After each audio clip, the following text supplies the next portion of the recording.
Today, I'm joined by Clint Russell from Liberty Lockdown to talk about the truth about the Palestine protests on college campuses that you will not hear on false opposition, GOP, and Democrat media. Thank you for joining, Clint. Yeah, thanks for having me, Nolly. God, the world is melting down, so we've got a lot to talk about all the time, which I guess is good for business, but not necessarily good for my mental health. So I'm trying to find that balance. Sometimes it's got to melt down in order to create a culinary success story, right? That's right. Yeah, we're creating a souffle or something. I don't. Dream Rare Podcast starts now. Give us a thumbs up in the comment section or the algorithm or on the video for the algorithm. Let us know the audio sounds good, and then we're going to get it cracking. Thanks for being here, folks. It's the Dream Rare Podcast. Welcome to the show. The way to get the news at the desk or on the road. Let's go. God is great and success in our control. The world is crazy, but we get better from obstacles. What's going on? Philip from Boston. We got Justin. We got Zaire. We got Eddie Schmidt. He said, Clint, the butt lint in the house. I don't know what you meant by that. That's obviously hate speech. And we will be passing a law to suppress whatever joke that was, because it definitely flirted on the lines of hate speech. Yeah, I'm a free speech absolutist, except for when it comes to insults directed towards me specifically. Then it's like illegal, jail forever. Right. That's like Kim Jong Un. Like, you ever seen those? Like, he's always going viral on like normie pages. They're like, yo, he's a tyrant, but that fit is sick though. And it'll show those like huge cufflinks he has. And I'm like, dude, I really like, unfortunately, I like the guy, and it's for no reason that actually matters. It's strictly like fashion. But I do believe if me and him met, that similar to Trump, we could have a good time. Yeah. Oh yeah. I mean, if he gets along with Dennis Rodman, I feel like he can't be all bad. Probably not the best way to start this show to like justify it. If there's a new watcher within like 2 minutes, you're justifying Kim Jong Un. They're like, yeah. I know. The people aren't going to understand the humorous aspects of this, but it's okay. I'm a huge fan of the 90s basketball, Chicago Bulls in the mid 90s. So like, that's Kim Jong Un's thing. So we have that in common. Other than that, he's maybe not that cool. Whatever. Did you see the doc? What's it called? The Jordan documentary, that the Bulls. What's it called? Yeah, I think I know which one you're talking about. I mean, I've seen almost every documentary about the Jordan Bulls, and yeah. Oh, the Last Dance. Yes, that was great. That was during the heart of lockdown, so like no one had anything to do. So yes, I watched that absolutely. It made me feel good about myself, because Jordan was kind of like a psycho and like to gamble, and he was always like doing like weird things to tell himself how to win. And I was like, I'm competitive. I'm definitely not Jordan, but I do like to compete. So I was like, that's what I am. When I'm being crazy, I'm Michael Jordan. I'm not a degenerate. I'm not overly competitive. I'm just Jordan. So when I'm being a jerk, that I'm just Jordaning out. No, seriously though, like my biggest inspiration growing up was Kobe Bryant, and he is known for being exactly like Jordan, just an absolute lunatic. So yeah, I'm very nice compared to both of those guys, but that's also probably why I didn't make it to the NBA. So to be great, you definitely have to definitely buckle down and take it to places that other people wouldn't. On this note, I want to get to the Palestine protest stuff. If you've seen the title, I want to just say this real quick and then pass it to Clint for whatever he wants to say. But this has just been so frustrating for me over the last couple of weeks. So just to paint the picture, everybody knows that the GOP basically caved and did a almost $100 billion bill where they gave roughly $60 billion to Ukraine, $20 to $30 billion to Israel, $8 billion to Taiwan. And even Lindsey Graham and all of those types of people, they said specifically, we won't even give money to Israel, let alone Ukraine, if we can't get border security. So that's why we go vote. That's why we vote for House representatives, because we want a majority as Republicans in order to get something out of it. And they gave that up and gave the money without getting border security, which, just on its front, the fact that we could send that money to these countries to really secure their border. I know that Ukraine is fighting over borders. Israel, the Iron Dome protects their border, shoots down drones, but I guess they got bamboozled by hang gliders. Hang gliders, but the Iranian drones, it seems to do, and we have to give them money because they need to protect their border. Sure, but our border just mysteriously gets left open, and our own politicians don't even seem to care on both sides. So with that being said, now you're watching the Fox Newses and these like right wing, I would say Zionist media. They're trying to act like these protests are the worst thing in the world. They need to be shut down. Of course, if somebody breaks the law and does something violent, now that is illegal, and there's the police will handle it. I'm not opposed to, like, if you break into a building, that's illegal. Sure. That's a crime. I'm Yeah. I'm totally fine with prosecuting that. It's just that crimes are already illegal. So when they pass these anti-Semitism speech laws, it doesn't say that. They're also providing cover, to be quite clear, for people like George Soros, who the right likes to say is funding them. And then the media publishes articles and saying, no, that's anti-Semitism. And they're like, but what do you mean? He's left-wing, blah, blah, blah. Well, read the speech laws, because the Republicans aren't telling you that. But with all that said, I guess the part that's really ticking me off that I want to start off on is, even if you're right wing and you don't like these left wing protesters or Palestinian protesters, or even if you want to call them Hamas or whatever, do you really not know why Americans are ticked off on both sides? Because we're funding a two-front war as our country's falling apart. Like, they're left. I don't think they're right about how they're going about it. I don't think they're right about economics. In fact, I think they're right about very little. But I do know that both sides are extremely frustrated because America is not only funding Ukraine, which the left doesn't seem to notice or care about, but you reverse Ukraine and Israel for left and right, and both sides play the exact same role for both wars, which is the two-party system completely. They trick you in different ways. And now you have right-wing politicians who are passing speech laws, who just sold out our country, essentially giving hundreds of billions of dollars overseas over the last course of a couple of years. I don't care that they disagree with these protesters. I don't care that they don't like the left. I don't care that they don't like Palestine. I don't care that they don't want people waving foreign flags. But are they really going to sit here and act completely oblivious as to why somebody in America wouldn't want to fund one of our two front wars that has killed tens of thousands of civilians? And admittedly, even mainstream media is saying the death counts 20, 30,000, and a lot of them were civilians, women and children. Like, we're really going to act like we don't understand the dynamic of why someone might not like that? Yeah, I mean, you nailed it.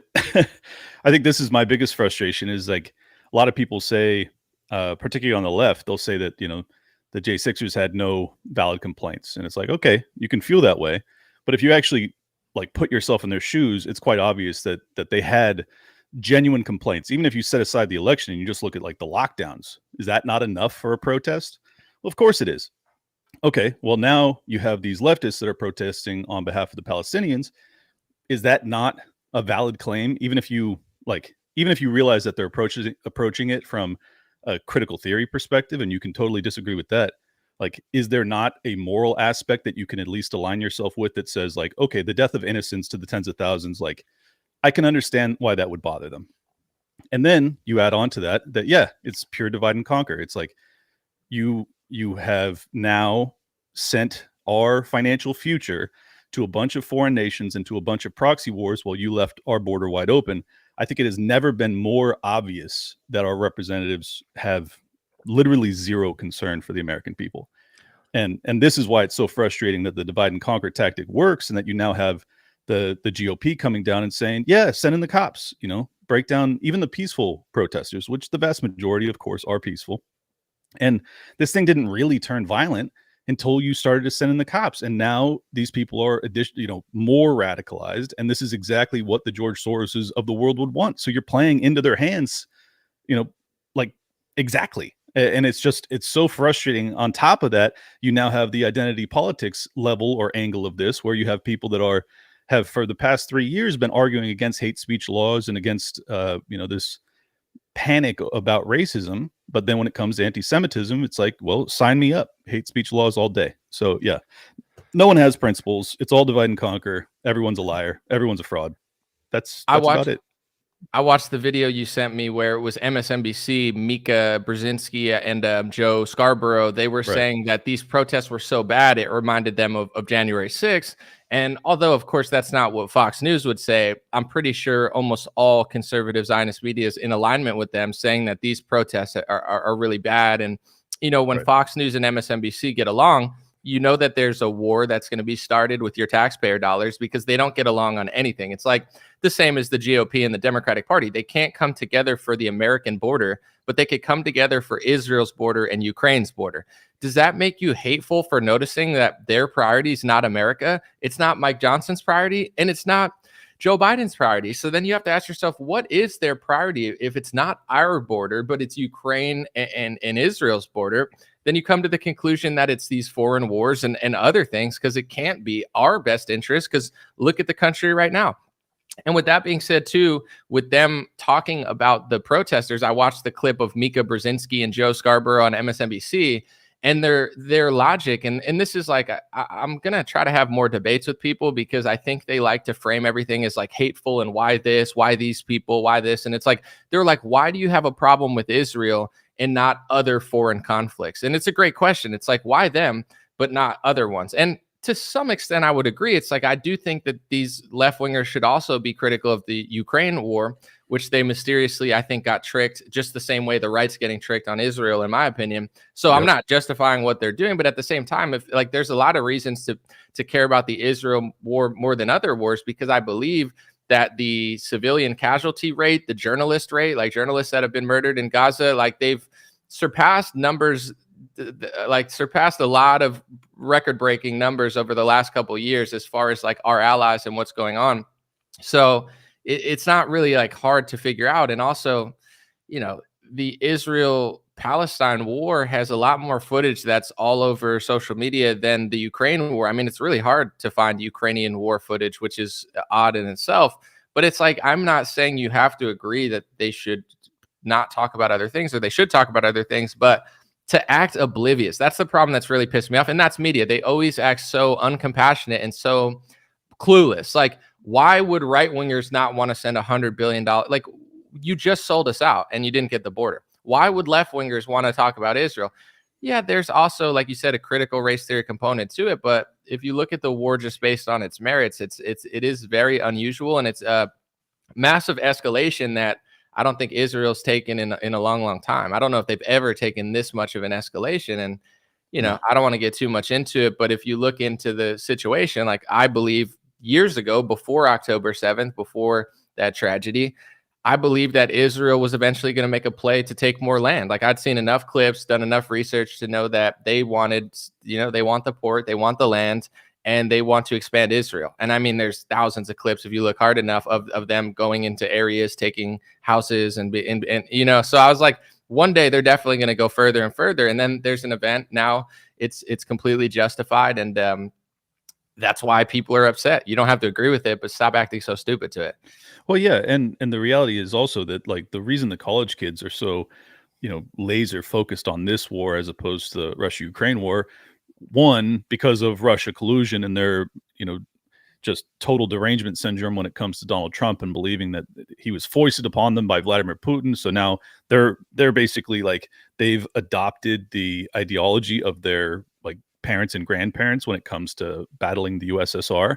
But also they've really, well, it's weird too, because they would probably find themselves in alignment with the USSR. But setting that aside, the other issue is that these exact institutions, these colleges that they attend, have spent decades informing them of the plight of the Palestinians. Now, you can argue that it's overstated. You can say that, well, sure, they're victims, but they're also aggressors. And I think actually that's more correct. I think that there is nuance to be discussed here.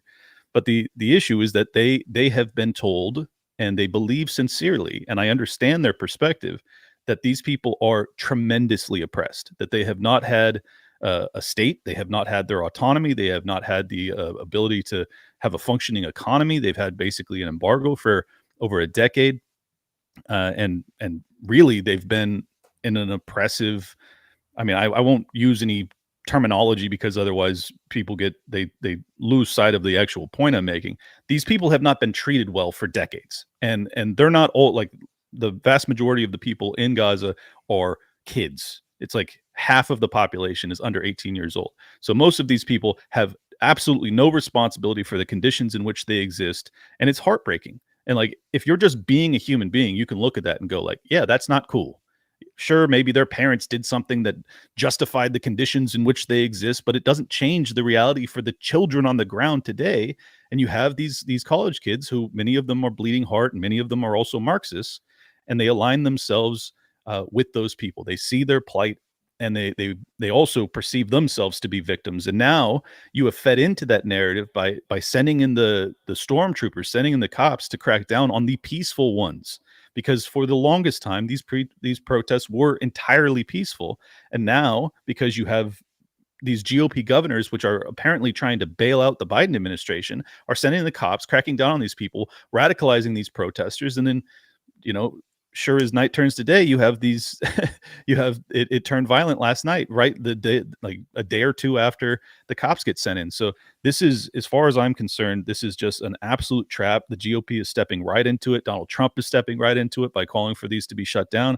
I think it's a huge mistake on all fronts. This was such a damaging situation for the Biden administration. I mean, just consider what we're talking about here. This is like his primary voting base. Every single one of these kids would rather be dead than to vote for Donald Trump. Maybe they would have voted for RFK, but probably not, because he's not good on Israel Palestine either. So at the end of the day, most of these kids are still going to turn around and vote for Joe Biden. And now you have radicalized them to an extreme degree. I just think the GOP made a huge mistake, because now they can point at the governors, the red state governors, and say it was them, it wasn't Biden.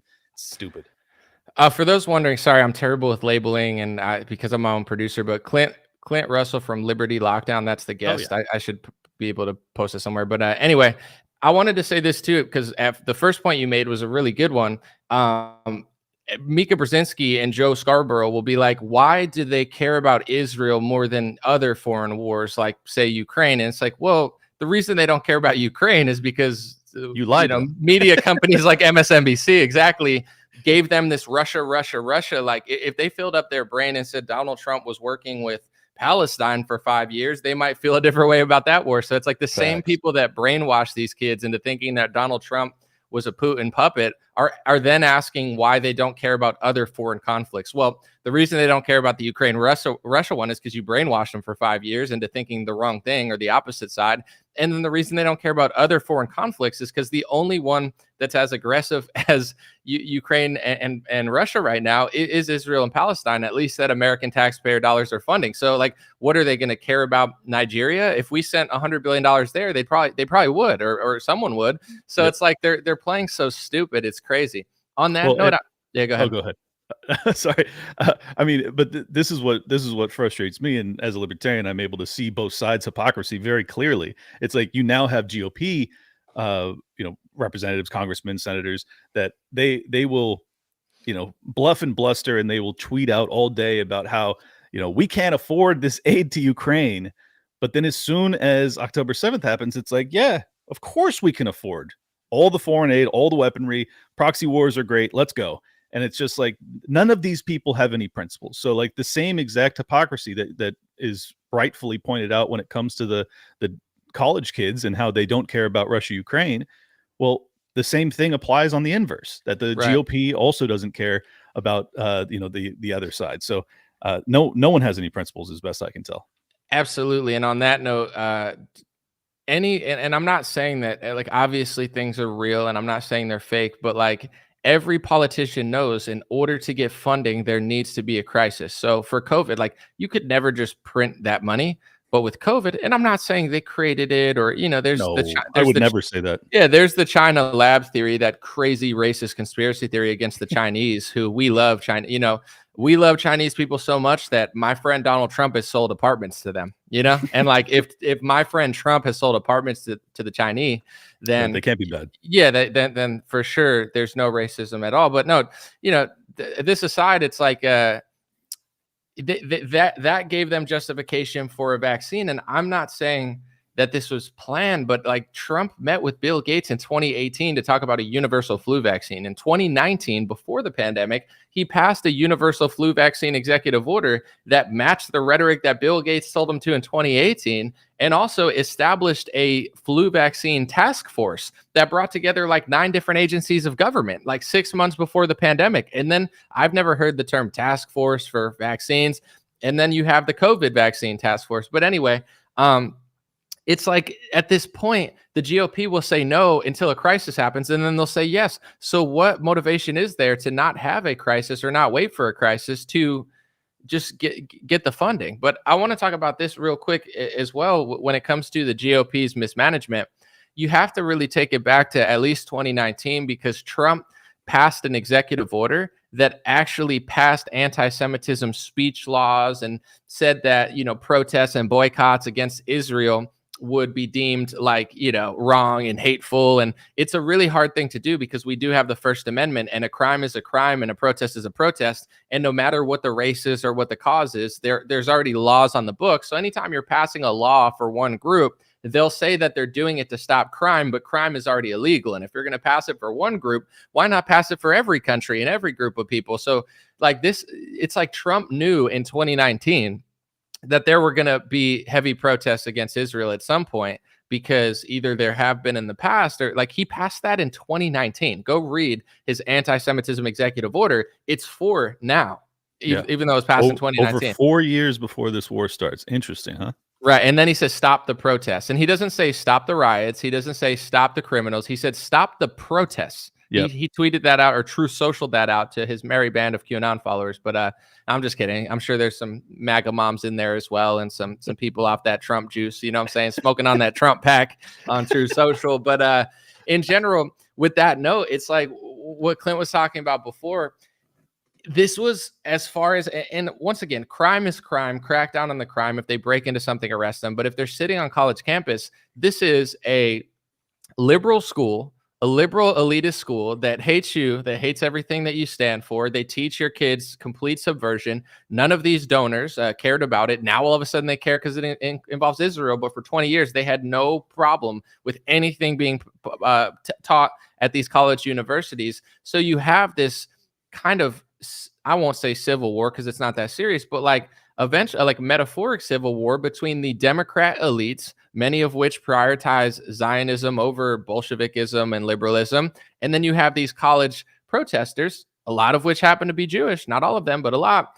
And they prioritize, Palestine, Israel over Zionism. So you have this kind of like left-wing cultural battle between the Democrat elites that are more like MSNBC and these college kids that are not, and they don't have loyalty to a foreign country, and they don't care, and they really want to protest over this. So if the GOP was smart and not sold out, which they're neither, they would say, well, yeah, we'll send in the police if it gets bad. But if there's going to be some weird sit-in on a college campus, let the Democrats figure it out. Those are the, and if you sit it out, all these kids are but most of them are probably Joe Biden voters. You probably can't even find 5% that are pro-Trump. So they're not going to vote for Joe Biden, and they have every reason to blame the Biden administration, which they're doing, and the Democrats, which they're doing, and their college universities, which they're doing. But when the Republicans say let us come in, now they can just blame the Republicans. It's such a dumb move, but this is the Republican Party. Is they prioritize Zionism over anything. So the second that you cross that threshold, even the Constitution doesn't matter. It's like the First Amendment. Forget it. Like let's clean.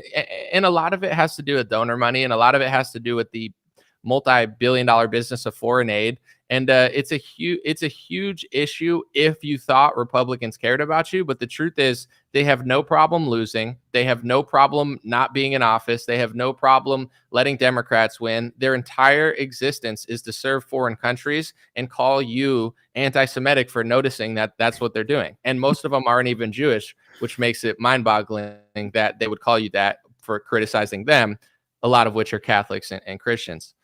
Yeah, well, yes. And I think what's interesting is that what we're actually seeing is the true believer, activist, lower middle class Marxist revolution run headlong into the upper class elite donor class of the Marxist revolution. Like these people share, broadly speaking, the same values. All of those values which they share are completely counter to my own. Like these are literally my enemies. Like these people would like to see capitalists put in prison. Like they're very, very dangerous. But they are at loggerheads right now because all of the propaganda that they have fed the lower class Marxists is actually not in alignment with the upper class Marxists, perceived or preferred worldview or game plan. So I think that this is ideal. If you're a conservative, particularly, this should be absolutely thrilling news that the institutions which are responsible for propagandizing and indoctrinating your children to the tunes of millions per year, they are now fighting with each other. And so much so that some of these college campuses, which again produce the ideology which is completely 180 degrees from your own, they are sitting in so much so, and it's so dangerous that these college campuses are going to be closed for the rest of the semester. Great. That's all. For the life of me, I can't figure out how that's not a positive. I've been talking about, demolishing, insulting the earth forever. It's like, that would be fantastic news. These are really dangerous institutions. They're now fighting each other. And all you have to do is stand aside and say, we believe in the Constitution. We believe in the First Amendment, right to peacefully assemble, right to free speech. That's all fine. America first. And let me also add, we're going to stop funding these proxy wars. We're going to bring our troops home. Like, that's the angle that wins you the next election. But you don't take that path because your donors also are at loggerheads with your own alleged beliefs and promises to your electorate. It's calling everyone to the carpet, and it's making them, basically unmask themselves and show you who they really are. And it's not pretty. Marianne on Facebook said anomaly spelled wrong, hates the MAGA Patriots, and she spelled MAGA wrong. She spelled it MSGA. Here's my question. When like trumped out boomers get mad at me, I don't care anymore. It's like comedic. Like, can you spell right? Like, it's like you don't listen. You're wrong about almost everything because you never retain new information. You just constantly like regurgitate poop out of your mouth that you heard 20 years ago. You never update your hard drive. And then when you're trying to like own me and make me look bad, you can't even take 5 seconds to spell MAGA right, which is MAGA. You spelled it MSGA. So it's like she was really upset, dude. She's typing fast. Do Facebook trumped out boomer? Do you ever take a second to be like, maybe I should listen for once in my life for the first time in 40 years and rewire my hard drive to get new information? Or is it just constant yelling at everyone and acting completely obnoxious, taking zero accountability for the fact that your generation let the country fall apart because you're way too high trust and you allowed car salesman politicians to slowly and surely just crush our country between both parties. Man. With that being said, yeah, quite the roast. I appreciate it. That was a harsh roast for the commenter, but I can't disagree with most of it. I mean, it's just funny that they never spell anything right. But with that being, we love the great boomers out there. There's a lot of them. But with that being said, with the election, it's hard to like. I saw this one guy I follow on Twitter, and he says every time Biden opens his mouth, I'm like, dude, how is Trump going to lose? And then every time Trump opens his mouth, it's like, how is Biden going to lose? Or it's like, okay, there's all these dynamics going on. And then Trump earlier this week, I don't want to get too much into it, but he said, RFK's stance on vaccines is fake.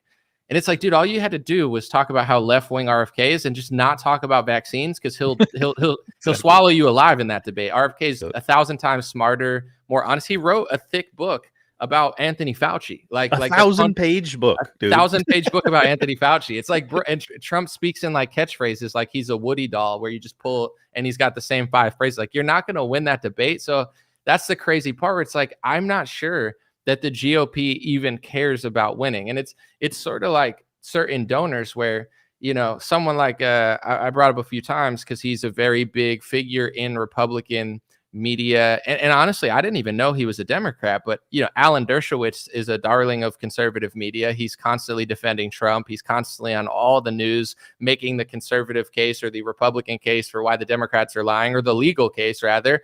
And he made a video recently and he said, I've been a registered Democrat my whole life. And basically, to paraphrase, he was like, these Hamas protesters are out of control. And he's like, if the Democratic Party doesn't crack down on these protesters, I'm going to be a Republican. And a lot of people will look at that and be like, this is awesome. Like, we're getting more people to our side, which is true if you want to win the election and get votes. But my first thought was like, nothing else that the Democrats have done. And that, like, you don't care that the border's wide open. You don't care that Joe Biden's flood the country with 7 million people. You don't care that they've been teaching perversion on college campuses. You don't care that they've been shitting on Trump, like one of your, I believe, legal clients, or perhaps at one point, or maybe he's not a legal client. Maybe he just gives his legal announcement. Like, nothing else mattered to you except for that.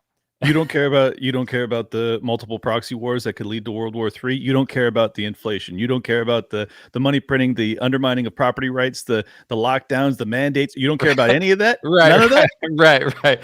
But that, and then like how like I almost see that as like that's the talking point that you must care the most about. But then if I say that, and then it becomes like hate speech. We're like, are you suggesting? I'm like, I'm going based off of data points. And with Trump, it's so clear to me that there's something he prioritizes over America, over the Constitution, and it's that topic. I mean, he went and passed an executive order in 2019 which laid out the legal definition of anti-Semitism. And this is what I know I've talked about it a lot, so I won't spend too much time on it, but this is what I want people to realize. And a lot of them, no offense, are like these boomers like Marianne who just can't even type and just are yelling because they never listen. So they're and it's like, why don't you try listening for 2 minutes? Because I don't care when people disagree with me, but half the time they're just saying things that don't make sense because they never learn. I know what I know because I listen and I learn. Try it for once in your life, please. But in general, if you read these laws, they'll say, well, George Soros is different. He's left wing. They'll say George Soros is different. He aided Germany back in World War II. He's not one of us, blah, blah, blah. He's conservative, thinks this about him.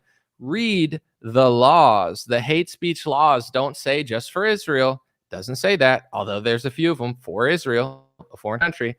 They don't just say for Ben Shapiro and Mark Levin and religious Jews or conservative Jews. It doesn't say that. Read the hate speech law. So there's a reason why the ADL has written a whole page saying George Soros anti-Semitic conspiracies. There's a reason that the U.S. State Department basically called India anti-Semitic, even though they're pro-Israel, because they suggested that George Soros was funding one of the opposition leaders in India. I don't know if he was or wasn't, but I doubt they just randomly say that unless they're wrong. I don't know. But in general, it's like you think because you listen to Mark Levin, or you think because you listen to Donald Trump, or you think because you're just listening to Dan Bongino or whoever, that, the anti-Semitism crackdown on protest is just for the Palestinians and the left wingers. Read the bill. It's not. So it's like it's actually providing such a large net that you basically can't talk about either side of the protest. If you're protesting the Israel war or the Hamas war, whatever you want to call it, that's anti-Semitism. If you're on the other side and you're critiquing some of the funders of the protesters or the perceived funders of the that's also anti-Semitism. Isn't that just cute? You're anti-Semitic no matter what side you're on. He. Get it? That's why you don't pass hate speech laws in the country. But right-wingers don't get it because their mind is being filled with like just babble constantly. Yeah. Sorry. Well, I just wanted to add that, I really think that there's a good argument to be made that the protests in the Summer of Love era were not organic, that they were funded by some people, like the people you named, perhaps. And I think that there's a really strong argument to be made that it was probably at the behest of our own government, that this was in fact that this is what they wanted. They wanted to radicalize the left and make them think that racism is the biggest problem in America so that they could justify not just hate speech laws, but ultimately censorship. That's the real key here. They want to be able to censor not just us, but the internet. Now you have the right wingers who have been the last bastion of holding on to the First Amendment to any semblance recently. And you go, Israel's under attack. Now we're going to have these protests that are happening across these college campuses. We're going to emphasize how look at the headdresses they're wearing. They're obviously terrorists. We have to now have special laws that once again target speech and ultimately protests in the First Amendment. And maybe we'll have to have censorship. Maybe we'll have to, they are working both sides is the point I'm trying to make. Like it is quite clear that this is a game plan to ultimately undermine and diminish and eventually just do away with the entire Bill of Rights. It's like, if you don't see where this is going, then you have no capacity to stop it. And so I hope people do. Right. And to what Clint's saying, like, if you want to take the least theoretical path and just go to just a straight fact that we could prove, Kamala Harris was bailing out rioters. You know what I'm saying? Like, not protest. I'm fine with a George Floyd protest and I'm fine with a Palestinian protest. But imagine if there were say all the people that broke into the window at Columbia, whoever they were. Imagine if the GOP was bailing them out of jail to Yes. basically try to get them to repeat, to rinse and repeat. It's like, you're not bailing the peaceful, like if you bail the peaceful ones out of jail, but they were ignoring the fact that, and if you want to compare so far the damage done, even with last night's events, which are suspicious in my opinion, but obviously when you get enough left wingers in an area, they're going to do stupid shit in my opinion. So it's like, I'm not going to defend them and act like they can't do that. That's Of course. what some of them definitely do. Like the further ones, not the average kid that's sitting around. And probably most of the protesters are like, don't do that. You're not, now you're going to get us all in trouble. But in general, the riots of 2020 were at least 100 times worse. They were destroyed thousands of property, billions of dollars. It's not even comparable. And Democrats like Kamala Harris were bailing them out of prison while they were getting arrested for rioting. And what did the Republicans do? Trump sat there on Twitter just tweeting about it. They sent the National Guard out a week too late and had them just stand on the street and literally do nothing. Right. When they were I mean, I watched them. I fled Los Angeles to go to a different county because I knew it was going to get bad when they burned 2 police cars in West Hollywood. I was like, I got to get the hell out of here. This is like it's like a horror movie. Dude, where was the National Guard then? It struck San Diego too, where I was living at the time. It was crazy. But I think that this is the reason that my theorizing holds water, in my opinion, is that if you look at the media's response during that period, what did they say? They said they're standing up for racial justice. These are mostly peaceful. Like, you would literally have flames in the backdrop as a guy would tell you that these protests are peaceful. These people are propagandists, paid propagandists. They lie professionally. Now, flip that. These protests, which are mostly peaceful, actually, they are immediately condemning them. The Mika Brzezinskis and across the media landscape, they're condemning them. Right. There's just no way that's a coincidence that all of a sudden they care about these protests and all of a sudden they can see them for the danger that they represent. It's ridiculous. Even go back to Matt Walsh pointed this out recently and brought back this old clip, but you can find clips of Mike Johnson, who is now the GOP head of the House, Speaker of the House. And he was basically justifying the George Floyd riots as well. He wasn't he wasn't saying it, but he was basically like, "Nah, I get it. Like, my black son is gonna have a different, life than my white son." And he's like, "We got to talk about it. We need real change." As things are being burned down, like, he had very little concern for it. So it's like you had both sides of even like Ronna, I think, or some of these like Republicans, like people like Nikki Haley. They're all we're playing into the narrative to some extent. So it's like you had the Democratic media, the Democratic establishment, the politicians, and some right wingers, and some right wing politicians justifying the George Floyd riots, which were 1,000 times worse. And now look at it.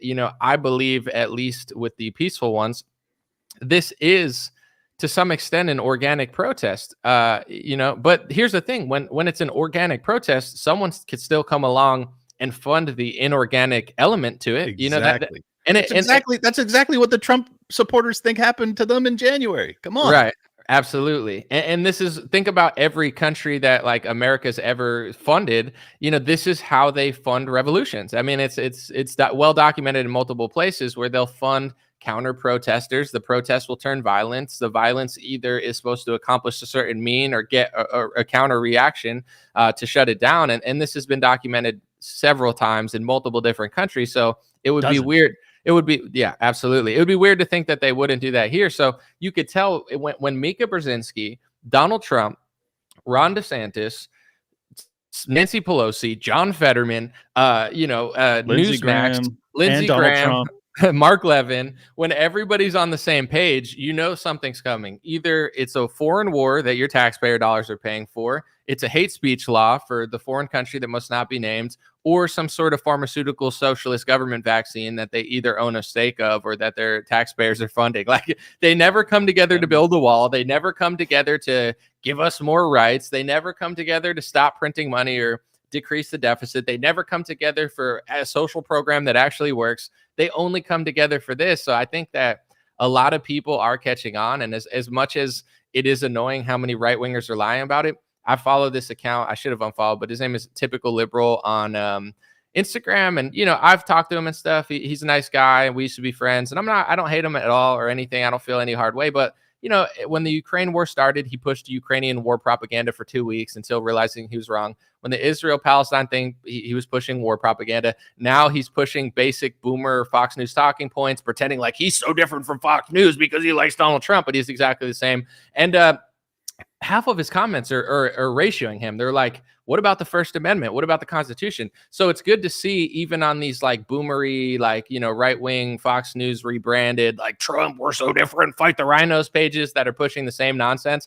It's good to see that the comment sections are filled with aware patriots, conservatives, and people with principles that realize like, nah, this isn't adding up. Because like, why, like when Mika Brzezinski and Democrats agree, it doesn't mean it's wrong, but I'm going to pay attention and not just believe like left versus right. Right, it's the blue versus red.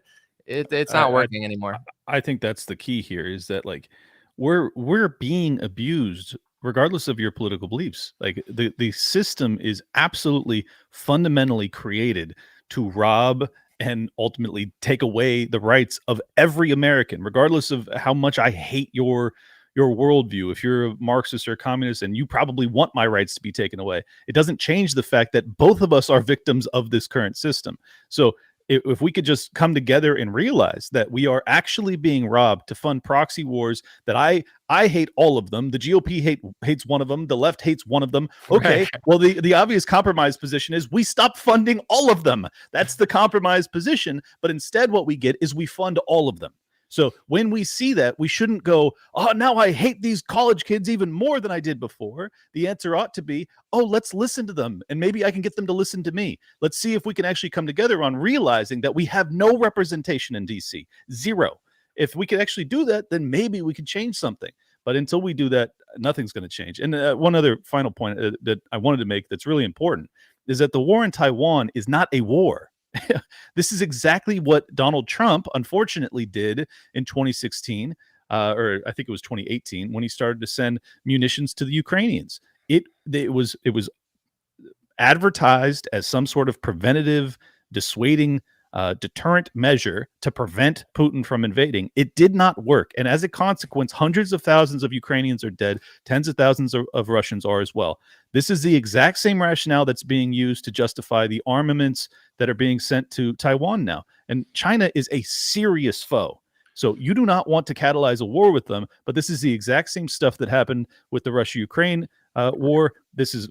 Same thing happens with Israel-Palestine. If they end up flattening Gaza, the Iranians and all these other Muslim nations around there are not going to be happy. That has all the potential for a wider war. And now you have yet again another proxy war with China. This is national suicide, and people are sleepwalking right into it. Right, yeah, and never fighting fighting China or Russia is like always a bad idea because they're huge countries. But like especially now when we're spread so thin and our country's falling apart and our infrastructure, and they have nukes.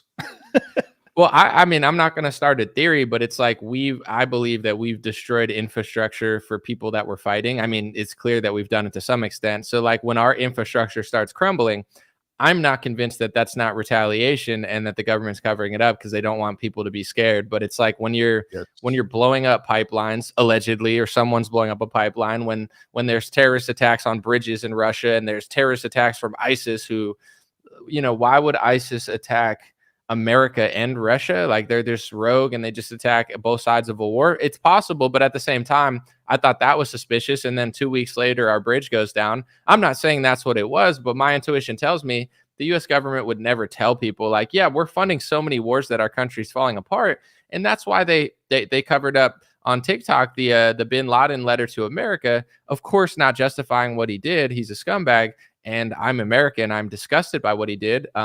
But they don't want you to know the real reason. And the real reason is because America is funding all these foreign wars, especially the Israel-Palestine one, in which people want to retaliate and kill Americans for, because your taxpayer dollars are killing people overseas. It's not making it right, but it's just like, if you knew that, you might have a different understanding of like, exactly. Okay, a lot of our, like thousands of people are dying, not just overseas, but now in America because of our foreign wars. Maybe it's time to cut it off, but they'll just be like, oh no, nothing's happening. Like look at our country. The border's wide open, 7 million people. Everyone's getting robbed in their houses now. There's like, South American gangs that are just like strategically just like breaking into people's houses every day. And nobody gives a shit about it here. But then you're a bad person for wanting to stop the war, close the border. It's disgusting what's happened to this country. I wanted to make this point real quick about I know you're talking about like starting a war with China. What did you say before that? I'm trying to think of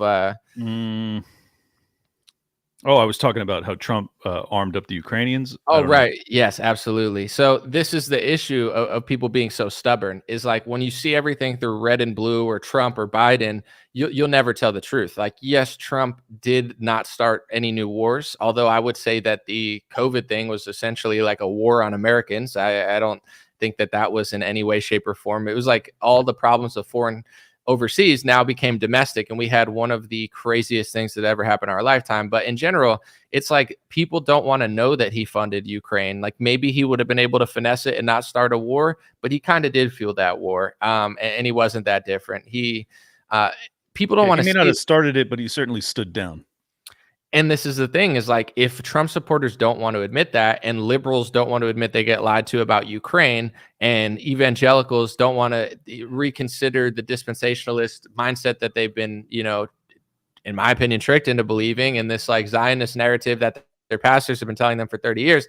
Now you have a situation where the left is stubborn, the right's stubborn, Trump people are stubborn, the people who hate Trump are stubborn, and no one wants to consider anything. So it's like the elites, they know how to manipulate both sides. It's far too easy. It's just like extraordinarily easy, because they know the trigger points of both sides. They're like, if you do this, the left will act this way. If you do this, the right will act this way. Like, both sides are so disgustingly predictable that I mean, obviously I'm not happy with what's going on, but I don't even really blame the elites, because it's like, if people are that easy to manipulate and they can't figure it out, like, why would you stop a strategy that completely works? So I think more people are waking up. But do you think like left wingers will ever admit they got lied to by pharmaceuticals? Do you think right wingers will ever consider that they're being hypocrites on Israel and Ukraine? I don't see the groups that are stuck there. I don't see them changing or admitting. Well, I unfortunately, I think 90+% of people will not admit past mistakes, and that is unfortunate, because that's actually how you grow and evolve, and that's what that lady who commented earlier needs to do. But I think just a quick story. I had Pastor Arthur Pavlovsky, the Canadian pastor who was torn off the tarmac, and he kicked the cops out of his church, and he continued to feed the homeless during lockdowns in Canada. It went super viral in 2020, 2021, and he was just an absolute hero and legend. But I had him on the show with Luke last night, Best Political Show, and we briefly got into a tete-a-tete on the Israel-Palestine war, and I just found it super fascinating, because he was so clearly in alignment with Israel on this issue. He's a Canadian Christian pastor from Canada, and I told him, I said, look, because he was describing Hamas, and he was describing Palestine as basically this totalitarian regime that you can't, no one can coexist there, and blah, blah, blah. And I said, you're aware that there's Christian monasteries that have been there for thousands of years. They continue to be there, and they're in fact actively being bombed by the IDF. Like, you understand that, like your people, because you're a Christian, and like devoutly so, powerfully so, your people are being obliterated right now, and you're saying that the Palestinians are the ones that aren't loving or accepting enough of the Christians, but they literally have lived with them for forever. It's like, how can you still maintain that perspective? But this is the unfortunate reality, is that most people just have a narrative that has been sold to them, and they're completely incapable of analyzing the facts on the ground. Like, is what I've heard about this area actually true? And it's not true. Like, the Christians actually live there, and so it's just amazing. Cernovich made a good point on Twitter, because he often like plays both sides and throws this weight around. He'll go like super pro Zionist, and then he'll like criticize Zionism. It's interesting. Like, you got to just take it for what it is, because he's definitely playing a lot of games, but I find him very interesting and informative. He pointed out something to Christians. He goes, I know that Christian Zionists are phonies, because just look at this. And he pointed out that abortion is illegal in Palestine. They've outlawed it, because Christians and Muslims, they don't believe in abortion. In Israel, the abortion is legal. So he goes, this whole abortion thing, like, this whole abortion thing that a lot of these Christians are pushing in America, it's totally fake, because they're not even willing to see that, the country that they want to like bomb out of existence is pro-life, and the country that they literally criticize less than themselves and literally analyze less than the GOP is pro-choice. Right. So he's like, they function basically like the Democrat Party's wet dream. That's exactly how their system works. It's wild. But a lot of Christians in America have been basically brainwashed into, like, they'll criticize the Pope, or at least, like, I'll just say analyze, because I won't even say criticize. They'll analyze the Pope. They'll analyze the GOP. They'll analyze their church. They'll analyze other phony pastors and fake Christians and BLM churches. They have analysis on everything. But when it comes to Israel, they're they know, they're literally, it's like they have faith in that country just as much, if not more, faith than they have in Jesus, to the point where, like, they don't even think straight. So it's like, if there's a church in America, if you're pro-life and there's a church in America that's pro-choice, you don't go, duh. You go, oh, no, that's a fake church, right? That's not a real church. But if Israel's doing it, they just go, dun, dun, dun, dun, dun. They don't think at all. Their brain is rotting. They can't even consider the fact that their allies are funding Muslims to attack Armenian Christians. Like, they don't even care. They have no idea when, the word Amalek is mentioned as justification to wipe out Gaza. They have no idea that there's Israeli publications that have, done question and answers with rabbis, and some leaders, they consider Gaza to be Amalek, and that's giving them justification to wipe them out. But they don't realize that there's a lot of rabbis that consider Armenians Amalek, and also Christians Amalek. So it's like these Christian Zionist boomers are just complete frauds. And I'm not saying that you can't be pro-Israel and you can't support them, but it's like they'll analyze every church in America and what they're doing wrong. But when it comes to their allegiance is to a foreign country, and they have no honest analysis of what's going on there, what they're doing to Christians in other countries. It's the craziest brainwashing of, like, in modern history, or at least one of them.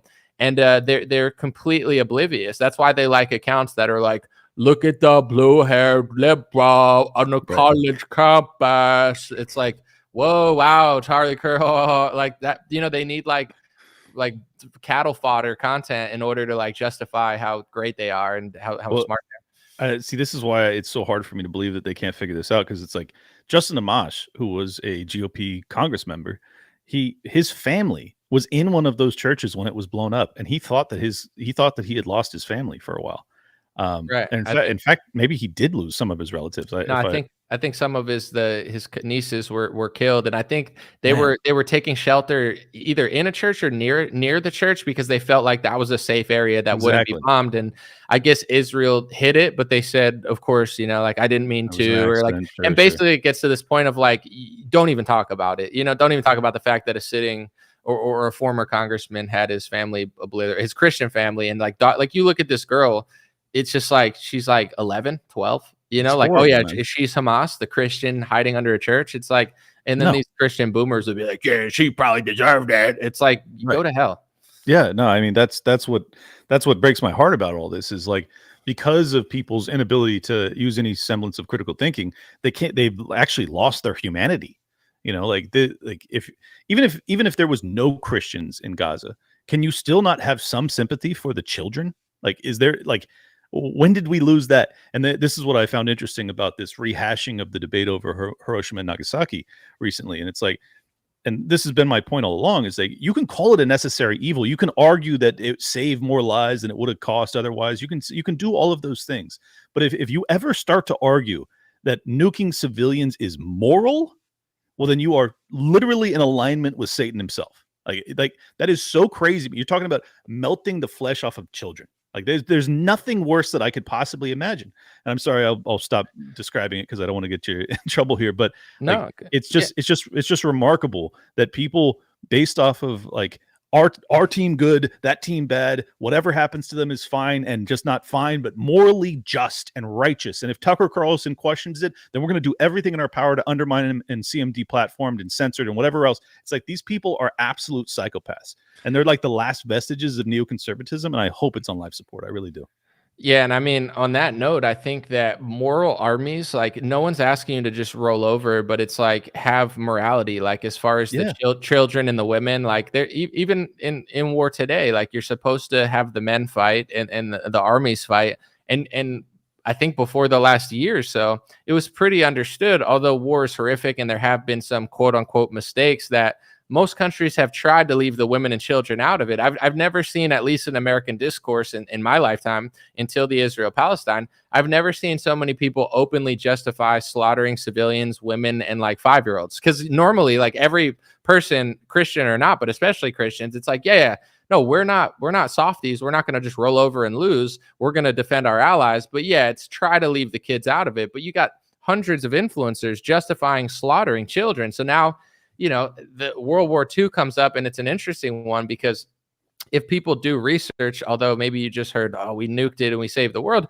there's multiple, or at least there's a president, there's high-level generals that said that was unnecessary. We didn't have to do that. And it's the same with Vietnam. Like if you questioned Vietnam during Vietnam, you were anti-American. But even all those people, now they're making documentaries saying, I lost tens of thousands of American troops, and I'm not even sure why we were there. We didn't really accomplish anything. It makes me sad knowing I lost all my troopsmen, but and I know troopsmen's not a word, but I just made it up. And I don't even know if it was for the right reasons. Like there was a veteran crying on television saying, like, now that I've analyzed the war, I don't even know why we were there. We didn't even really accomplish anything. So it's like these neocon boomers, it's not just that they're willing to kill children and civilians, which absolutely is the most insane part of their narrative, but it's the fact that they're wrong about almost everything. It's like, we did this in order to save American and save more lives. And it's like, not really. You know what I'm saying? And just Right. also with this sort of thing, like just say it for what it is. I think in these war, like in Ukraine and Russia, we're not fighting Putin so he doesn't invade Europe. That's the same tired talking point from World War II that they're just rehashing and putting on Putin to say that Putin's like Hitler, where it's like I don't believe that Putin is just going to invade all of Europe. Like I think that's it's a fake narrative that they're using to justify it. And in Israel and Palestine, like I believe that Israel's always wanted to take the land. So, now that there's justification, they're doing it. But this idea that if everyone acted properly, that they'd never do it, I personally don't buy that narrative. And, I understand that it is like a complex situation and the people on the other side don't like them, but I believe they've always wanted to do that. So it's like, with Ukraine and Russia and these, it's like we're accomplishing things that we wanted to accomplish. And in order to justify them, we have to make up these talking points that are so profoundly insane that only someone with their brain rotted would buy into it. Like you have to kill 5-year-olds in order to beat the guys. And once I don't want to get too conspiratorial, but this is mainstream news, Israeli publications, mainstream stuff, that I believe that Israel and the Netanyahu regime propped up Hamas. I mean, there's Haaretz and Times of Israel articles written about how they had funded them or helped prop them up to begin with. So it's like, not saying that means they're working together, but it's like you could do enough research to figure out that they had helped them stay in power or get into power. Yeah, well, not just that, but they also did so explicitly because they realized that there would never be a two-state solution as long as you had a radical, I'll scare quotes it because it's not really a government, it's just the most powerful gang in Gaza, be in control. And also it undermined the domestic population that was in opposition to the conditions of the Palestinians. And I'm talking the domestic population in Israel, which, by the way, was in the streets to the tunes of tens of thousands that were protesting Netanyahu right before that attack happened. So, yeah, there's a lot to question here. I'm gonna put it right back to you, but I forgot that like, I don't know if it was in August or if you look up the dates, there was some of the biggest protests that I'd ever seen in Israel before October 7th. Protesting Netanyahu for, I guess, other reasons, or why, do you remember why they were in the streets? They were undermining their people's rights. It was like a constitutional crisis, basically. I'd have to read up to remember all the details because I've been obsessed with the war ever since the past 6 months. But yeah, it was the biggest protest I have ever seen ever in that nation, and it was happening in like the lead up, like 45 days prior. Okay, Israel judicial reform protests. So between August 17th and August 18th, Protests took place at the opening of the Tel Aviv light rail, which included demonstrations against the reform against public transportation not operating on the Sabbath. And also, I mean, there's more to it than that, but like the judicial reforms, like you said, they were basically like switching the law and switching maybe like the jurisdiction to the point where it gave the state and the president more power than they previously had. And people were upset with that. That was 2 months before. Exactly. I think they were undermining the judiciary, basically like their division of power was being undermined, and they didn't like it. And I can respect that. I wouldn't like it either. Right. But I wanted to make one other point too, is that, a lot of people, when they talk, I don't approach my anti-war perspective from a Christian perspective. I just approach it from like a humanist perspective, that like I see humanity in everybody, and I'm sure Christianity or Christians can vibe with that. But what I found interesting is like it wasn't enough for them to try and justify Hiroshima and Nagasaki. They had to take it down to the firebombing of Tokyo, the firebombing of Dresden. They wanted to justify all of the war crimes that happened during World War II. And it was like, well, what are we witnessing right now? In my estimation, we're witnessing war crimes, particularly if they invade Rafah, where they have told all of the Palestinians that this is where you all have to go to be safe. They've done this all the way from the north, all the way down to the south. There's nowhere else to go, completely pinned in.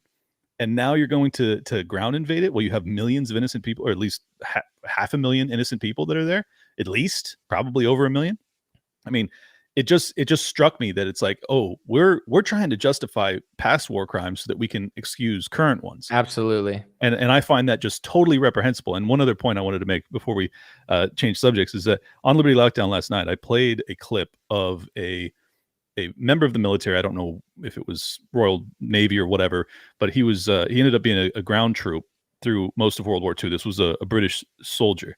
And he said that he enlisted with, I think it was 28 of his, compatriots.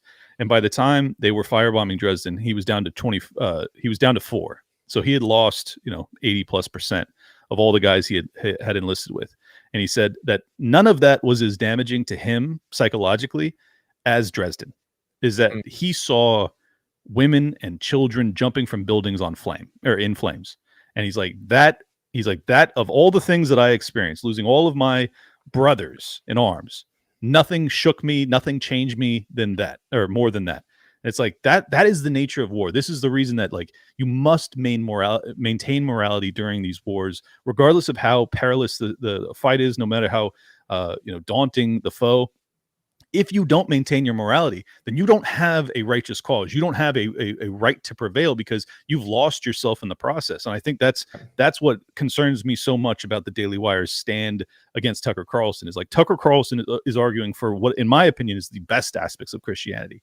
That like you must not take the life of innocents, kids, for God's sakes. Like there's nothing more important or more beautiful than that. And they are trying to rid the GOP of that ideology, and I think it is just totally reprehensible. Sorry for the rant. No, that's what you're here for.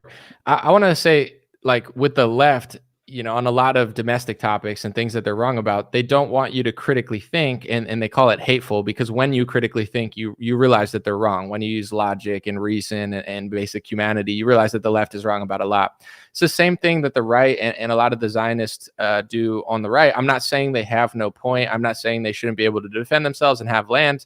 I think they should. But here's the thing is, like, they call everything hateful now and anti-Semitic, because if you do just like an ounce of critical thinking, you realize that there's huge holes in the talking points. Like, let me give you an example.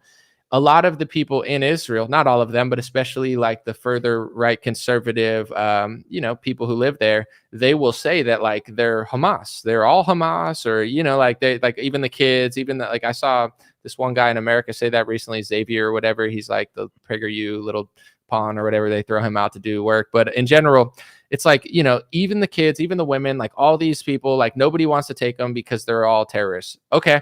Let's just say that's true, right? They're all terrorists. Most of them are terrorists. The kids, these refugees, there's going to be like terrorists. So like Egypt doesn't want to take them. Then some of these conservatives in Israel, they're writing op-eds in the Wall Street Journal, which is a right-leaning publication in America, writing op-eds saying, here's why Europe and America should take these refugees. So the same people telling you that they're terrorists and they're violent and they're crazy and they don't want them and Egypt doesn't want them, they're telling Europe and America to take them. So without even picking a side or saying this or that, on its face, their argument is filled with holes. They don't want you to think critically, because if you do and you stop just regurgitating like Fox News propaganda or what you heard at your church, like it doesn't actually make any sense on any front, even if you agree with what they're saying. Because why would you want to take the Hamas people in your country? And why would they want you to take the Hamas people if they're such a great ally? Right. We can't live next to them, but you can take all of them. It's like, right. Come on. But that just shows you what certain people think of Americans and in Europe. It's like, yeah, you take them, not us. But that's the thing, is like Europeans and Americans are so dumb that even the conservatives will like be like, yeah, you're our greatest ally. We will never critically think about you. I'm not asking someone says criticize. I'm not a critic. You know what I'm saying? I'm an analyst. I'm not criticizing. Right. I don't care what other countries do. I'm just going to, as an American, I have an opinion and a perspective about it. I'm not critical of what they're doing for their country, although I might have an opinion about it. It's not criticism. It's analysis. It's critical thinking, not like telling them what to do. It's just connecting dots and realizing that it just doesn't make sense. With that being said, on like the World War II narrative, they're absolutely using things that happened in World War II to justify things that are happening now. But this is the thing that a lot of people don't realize as well.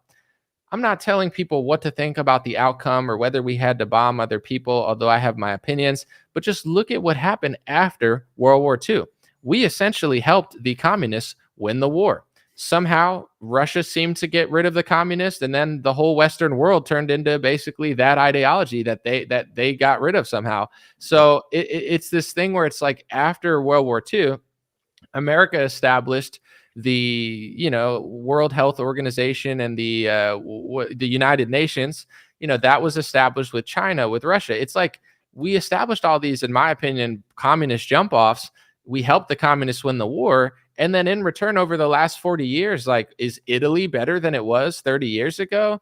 Is America better than it was 30 years ago? The UK, the UK, or any of these European? So, like, at what point do neocons and these people that are America, like, at what point do you realize, like, we now know that we fought the Vietnam War? It was one of the bloodiest, craziest wars America's ever fought. And even pro-Vietnam, pro-American patriots are doing documentaries saying that they're not sure why we were even there. And it makes them cry at night, knowing that not only did they lose their friends, but they're not even quite sure why we were there, because we didn't really accomplish what they said we would. So, like, at what point do people self-reflect and say, yeah, I understand Jeremy's trying to make the most insane, demonic, interpretation of how to kill civilians so he could justify killing civilians now, or hit the country that that he supports kill civilians. But it's like, does anybody think, like, why is everything falling apart in the Western world now, after such a great victory in the last World War? Like, and why is the country falling apart now?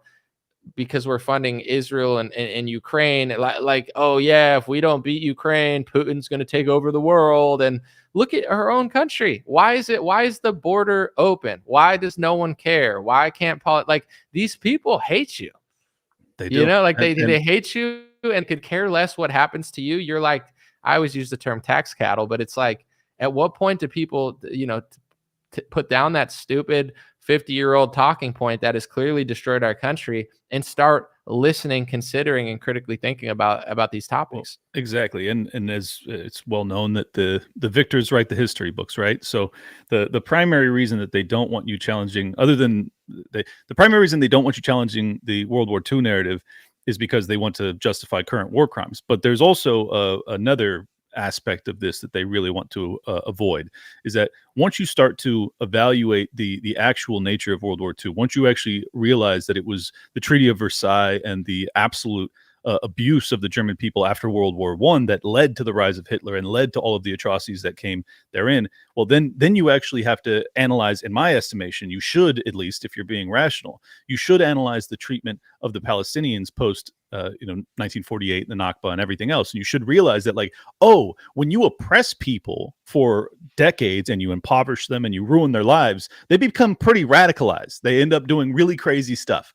And it's like, that doesn't justify what they do. It explains the origin story, right? Like, you don't look at the bad guys in the Batman series. You don't look at the Joker and go like, no, he's a good guy. You look at him and you go, well, I want to know his origin story. Like, why is he so crazy? Well, that's the same thing with Hamas. Like, I understand how they came to be. Like it's a very natural human instinct that when you are basically it's like an abused dog, you're going to become pretty crazy. Like you're going to snap at people and ultimately be very dangerous. And like that's what happened. But that's the same thing that happened with the Germans after World War I. And people don't want to talk about that, but that's the truth. Like that's what happened. So I think what they're trying to avoid is like if you analyze any of these wars in their totality, the natural conclusion I think any sane person comes to is like, oh, these were all terrible. And actually there was no real good guys on any of these sides of any of these wars. And they've all been fought at the behest of powerful people and corporations and titans of industry for their benefit to the detriment of the people almost every single time. And it's like that is at its core why I'm so anti-war, is that like the suffering is borne by the poor and the helpless, and the benefits are reaped by the rich and the powerful. And it's like that is the nature of war, actually. And most people they still live in the storybook version of it, where it's like, no, this is good versus bad, and it's like that's not what this is. So, if anything, I just want to get that message across to your audience is like, just really understand that like the Russians also perceive themselves to be the good guys. They do. I know that's hard to believe because you've been told that they're the bad guys, but guess what? So does Hamas. They think that they're the good guys too. I know it's hard to believe. And I just wish people could like maintain some sense of like humanity when it comes to discussing all these issues. Yeah, I mean, definitely with Ukraine, Russia, and Israel, Palestine, there's a disagreement of when it started or whose fault it was. Because I mean, I've heard different stories. Like, some people say it started on October 7th, where that was an escalation, but it's not the day it started. And also, some people will say it started when Israel took the land with the Balfour Declaration given to Lord Rothschild. But then, a lot of people that are pro-Israel will take it back thousands of years. So it's like when you can't agree on a starting point, then it's easy to see how both sides disagree. With Ukraine and Russia, I mean, this is where it seems like the regime and the neocons are always being dishonest. Is like if they admitted, like, yeah, we poked, Russia 15 times, but we did it because we thought that they were going to do this, but we did do that. Then it would be like, oh, I could believe that they're doing this for the right reasons, but like they think I'm stupid. Where they'll be like, it started when he invaded that day. Not unprovoked, not Trump sending them weapons, Lindsey Graham flying there in 2016 saying that we need to arm them against like Russia. Like that would be like China flying to Mexico, arming them, and then acting oblivious to why we wanted to invade. So, and America absolutely would do that if one of these countries like flew there and did those sort of things. So 100%. It's like, it's just the dishonesty where it's like it will work on a lot of people. Like left wingers will get tricked on certain narratives, right wingers will get tricked on certain narratives. But like it's so obvious if you analyze it. And I think, it's a difficult thing for people to understand or admit. And this is not to compare to historical events, because I don't think it's at that rate or anything. But it's the same thing with everything. If you just have no self-awareness and self-accountability, throw people in a corner, ignore them. I think the right did this same thing in 2019 when people had an issue with the Israeli loyalty and stuff. Instead of engaging in fair and reasonable debate and crushing them, they just said, you're all crazy, you're all horrible, go away. And now, like, I talked to somebody yesterday and he was saying, like, I think it's a bad time to share memes because of the war. And I go, I understand your perspective because things are ramping up right now. And it's like, yeah, it might not be the best time to engage in memes, but also they're passing speech laws. The speech laws are more important than the memes. And also, a lot of people, I try to explain, they're not seeing this as a bad time because they basically got blacklisted and thrown in the corner by the Shapiros and Kirks of the world. And now they're incredibly unpopular. So they're dunking on them now, not to be disrespectful to a group of people, but it seems like the perfect time to do it, because for the first time in 5 years, the gatekeepers are crumbling, their narrative is collapsing, and they're being exposed as the frauds that they've always been. So it's like, it's not saying that everyone on the other side is completely right or they're acting right. Similar to how you said, it doesn't justify this and that. But if you really want to go through history, you have to be honest about how it came to be and how, like, why were people that desperate? And I know, in countries in the past that must not be named for hate speech reasons, but in general, it's like the hyperinflation in the currency is astronomically high, where even in America, like, I don't know what would happen, but imagine if you go to the store and bread is $2,000. I could tell you what won't happen. peace will not happen.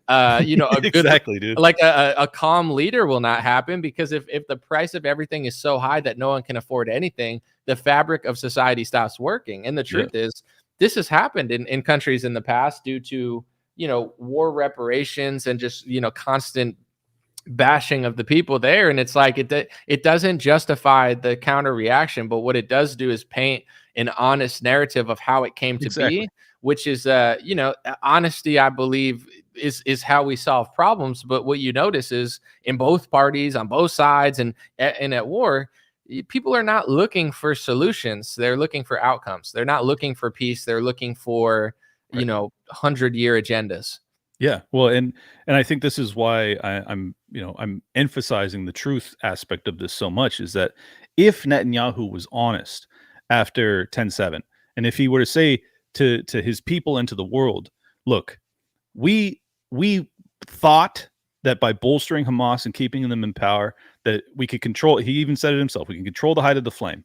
We were wrong, and what they did to us was absolutely catastrophic. Right. But the truth is that we made a calculation in you know, bolstering these guys and keeping them in power. Right. And that was a mistake on our part. So what we're going to do is we're going to use IDF special forces to go after the Hamas members that are responsible for the attacks. And we're going to invite the more moderate aspects of the Palestinian people to the negotiating table to try and settle this thing once and for all. They could do so in a position of telling the truth, but also being in a very sympathetic, you know, perspective. Like, the rest of the world's looking at this. They had just been attacked in such a vicious way, and the rest of the world, which is already, because of the, you know, academia, they have already been propagandized to be 100% in alignment with the Palestinians. The Israelis could have won the PR battle in that moment. They could have said, look, we did the wrong thing. We made a calculation. It blew up in our faces. But instead, they just lie. They just don't tell the truth. And when you don't tell the truth, then you can't go to the negotiating table. You can't work towards peace. You have to continue with, you know, the invasion of Rafah or whatever they intend to do next. And it's like, that is all just worsening the situation. And let me add one other note. It's worsening the situation for Israel. It's making it really, really dangerous for Israel moving forward. Like, I am super nervous about this. I approach this from someone who loves Jewish people. Like, there is no malice in my heart towards Jewish people. And I'm very nervous about what could happen to them as a consequence of this war, because the Muslim world is absolutely furious, and I don't blame them at all. And I'm also nervous for my own people. I'm nervous for the American people that, like, because I am being robbed to fund this, the Muslim world is once again getting a reminder of the global war on terror and all of the atrocities that we perpetrated against them over the past 2 decades. And it's like, terrorism, all the things that we've dealt with in the past could come you know, home domestically too. It's like, this is just all super dangerous, and I think that the antidote to all of it is to just be honest. Just tell the truth about the circumstances of everything that's transpired. Only then can we actually, like, have a conversation and hopefully find peace, because otherwise it escalates into war with Iran. Then Russia intervenes because Iran's their ally. We're already proxy war with Ukraine against them. China is more allied with Russia now because they were kicked off of SWIFT, and now they're trading more. Saudi Arabia is more in alignment with China now, even though they've been the ones that have been bolstering the US dollar via the Petro Reserve. Like, this is really dangerous, ladies and gentlemen. And it doesn't have to go down the worst path possible, but we have to be honest if we're going to avoid it. I'm going to start with America. Like, you know, at this point, I want to own property because I think it's smart, but I don't even want to own a house, because I'm noticing that a lot of houses are getting broken into by, like, South American gangs. Like, it's like, you know, like, we don't live in a high trust society anymore. Like, everybody's plotting. Like, there's so many illegals and people here, and just like the tension between race and politics, and even now these wars add a whole new, like, battle for people to have in their own neighborhoods. It's at the point where, like, this country kind of sucks now. It kind of sucks everywhere. And even in the nice areas, the gangs are targeting those areas because they know they have money, and Biden has left the border open. So it's like, from an American perspective, this country is just falling apart. And it's clear that the politicians, all they care about doing is funding these foreign wars, where if you scrutinize them, unfortunately, I don't believe we are the moral side of the war. And I'm not saying the other side is right, but it's like, we are no longer operating off of logic, morality, and reason. It's bad for in my opinion, everyone involved. I think the Ukrainian war, I don't think we're helping Ukraine. I think we've screwed them up tremendously. I don't So think that bad, dude. so bad. Like we've ruined their lives for the next 30 years, and BlackRock's going to come through and cash out on it. And God knows what's going to happen to the Ukrainians. Well, they'll only cash out if Russia doesn't end up taking all of it. And I think there's a distinct possibility that happens. So yes, that was the plan, but I think that got blown up, literally and metaphorically. Only time will tell. And then when it comes to like Israel and Palestine, like obviously killing tens of thousands of Palestinians isn't good. I believe, like Clint's saying, the PR battle, Israel's completely losing where they had so much support for so long, but like because they overplay. I mean, India is one of the countries that supports them the most, and the Modi government is probably the most pro-Israel government comparable to America. And they're calling them anti-Semitic for criticizing George Soros. Do you know how many Indians that's going to wake up to the reality of what the word anti-Semitism really means? Because they thought it was just for the Palestinians. So overplaying hands in the media, constantly smearing anybody who disagrees, wanting your allies to take the refugees that you say are terrorists. Like, it's like all the moves that they're making are so ridiculous that it's the same thing. Like, I don't think the funding Ukraine has helped Ukraine. And I don't think the anti-Semitism speech laws help Jewish Americans or Israel. It's absolutely making life harder for everybody and more uncomfortable. I had a conversation with someone like a week ago that was conservative and super pro-Israel, and I'm glad I had the conversation, but he basically went from saying like, these crazy conspiracies about like Jewish people owning stuff, but he's like, but they do own stuff and it's fine. And I'm like, you just called it a conspiracy theory and then justified it. Like, how is it a conspiracy theory if you think it's true? But people, it's like, it's not that it is true or isn't true, but it's like, you can't say something's a conspiracy theory and say people are hateful for talking about it. And then 2 seconds later in a conversation, you're literally saying it's true. Like, it's just like weird. And I'm like, whatever, I don't care what you think. But then I was trying to explain where it's like, with BLM, I understand that a pro-Israel person that's conservative, they see Israel and BLM as totally different, because they are, but like, I was trying to use the analogy of like, whether you think they have good intentions or not, I don't think they do, but let's just say they did. BLM, they set out to do all these things for racial equality and black people. And, when it's all said and done, I think these neighborhoods have gotten worse. I think the country's gotten worse. I think tension is raised. I think, racial division is at an all-time high. And I don't think the perception of Black America has improved from their doing. I think it's only gotten worse due to their dishonesty and lack of nuance or having a real conversation. And hypocrisy of constantly doing things for your race and then calling it hate speech when people do it for other race. Now, I was trying to explain the same thing is happening with Israel and anti-Semitism. It's the same dynamic where it's not the same groups and it's not the same thing. But like, just because you think that you're doing all these things, like by pushing anti-Semitism and calling everybody anti-Semitism, saying everybody hates Jews, you're just, now nobody believes you. Now nobody takes the word anti-Semitism seriously. Now you're conflating Zionism with Judaism, and a non-religious Jewish person with Zionism, and people that are protesting and claiming that they have to hate them, but you don't have to explain it. And it's like, I don't understand who it's really good for. Like, it's definitely good for people who want the country divided and destroyed. But like, if you want America to exist, like you even said, I'm not even convinced it's good for Israel, because I do think that, like, and this is happening in Israel as well. Of course, they don't hate themselves, but there's a lot of Jewish people who would rather Netanyahu take a step aside, because they can feel the fact that a lot of the world is turning against them. They could feel the fact that, like, friendships are being divided. Some are completely oblivious and they're just marching forward. But I have multiple friends that are Jewish and in Israel that even before the war broke out, the one just started calling me anti-Semitic out of nowhere, couldn't explain it, and just started acting like I hated him, which is just a completely sneaky and disingenuous thing to do. So it's like, can't talk to him anymore. The other one's super pro-Israel, like in all these, like Israel, pro-Netanyahu, and it's like hard to talk to that person now. It's not that I disagree with them. They're fighting for the life of their country, but it's like, there are hundreds of thousands or thousands of people in Israel that are like, okay, this pro-Netanyahu faction is making life uncomfortable for us. It's putting us at risk. It's putting us at danger. And worldwide, it's making a lot of Jewish people uncomfortable, because passing speech laws just is like basically making people stick out. And I believe that the Israel and Jewish narrative, like it does better when it's not like sticking out. It does better when it's just like not talked about at all. Like, most people are naturally just pro-Israel and pro-Jewish, just like, they have no malice in their heart. They're just like, yeah, but like, once you're bringing it to the forefront, similar to like the BLM, it's in the forefront, and the people that you have talking about it the most are just so dishonest and such hypocrites. It's only backfiring. And that's the same thing with like, and I know people will disagree with this, or some will in the comment section. I think there is an argument to be pro-Israel. I think there's an argument to be a Zionist. I think there's an argument to, make your case of why Palestine should not be there. Why, like, there are ways to, although it, to some it might be crazy and hateful, there's ways to make that argument and sound reasonable, logical, fair, and moral. It's just the pro-Zionist people are so used to like curling right back up into anti-Semitism and you hate me because of this, that their arguments are crazy. It's like, we think they're all terrorists, but we're going to write op-eds in the Wall Street Journal saying you should take in the millions of terrorists in your countries. Oh, what a great ally.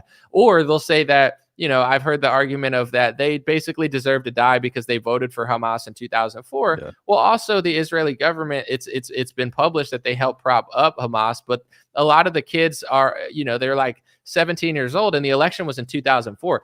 I don't think that California deserves to be blown up because of Gavin Newsom, and I don't think America deserves to be targeted because of Joe Biden. So why would I target a 15-year-old kid because of a 2004 election in a country that's far more corrupt and far harder to get changed than America? You live in the greatest democracy in the world, and you can't even get change. How the hell are these kids going to get change? So it's not the fact that they're pro-Israel or that they're even targeting civilians. It's the fact that their arguments are insane. They make no sense to anybody that's not a total psychopath or completely brainwashed by propaganda. And that is turning a lot of sentiment against Israel. So the only way to really stop that is not with speech laws and not with calling everybody Hamas. It's with self-awareness and being honest about stuff. So I do think that this is like same way as BLM did for the Black community and for America. This is like backfiring tremendously in public perception for sure. Yeah. I completely agree. And just to add to the corollary that you drew between, the Zionist movement and Black Lives Matter, it's like they both are critical theory. Like I hope people understand that. Like, because of what happened to the Jewish people in the past, which was atrocious, they have a victimhood mindset.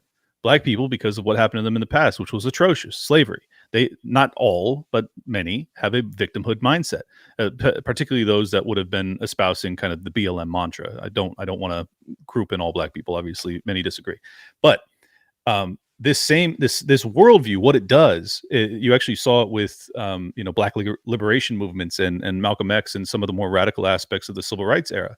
Is like, once you have a people that are convinced that they are so oppressed and it's like any sort of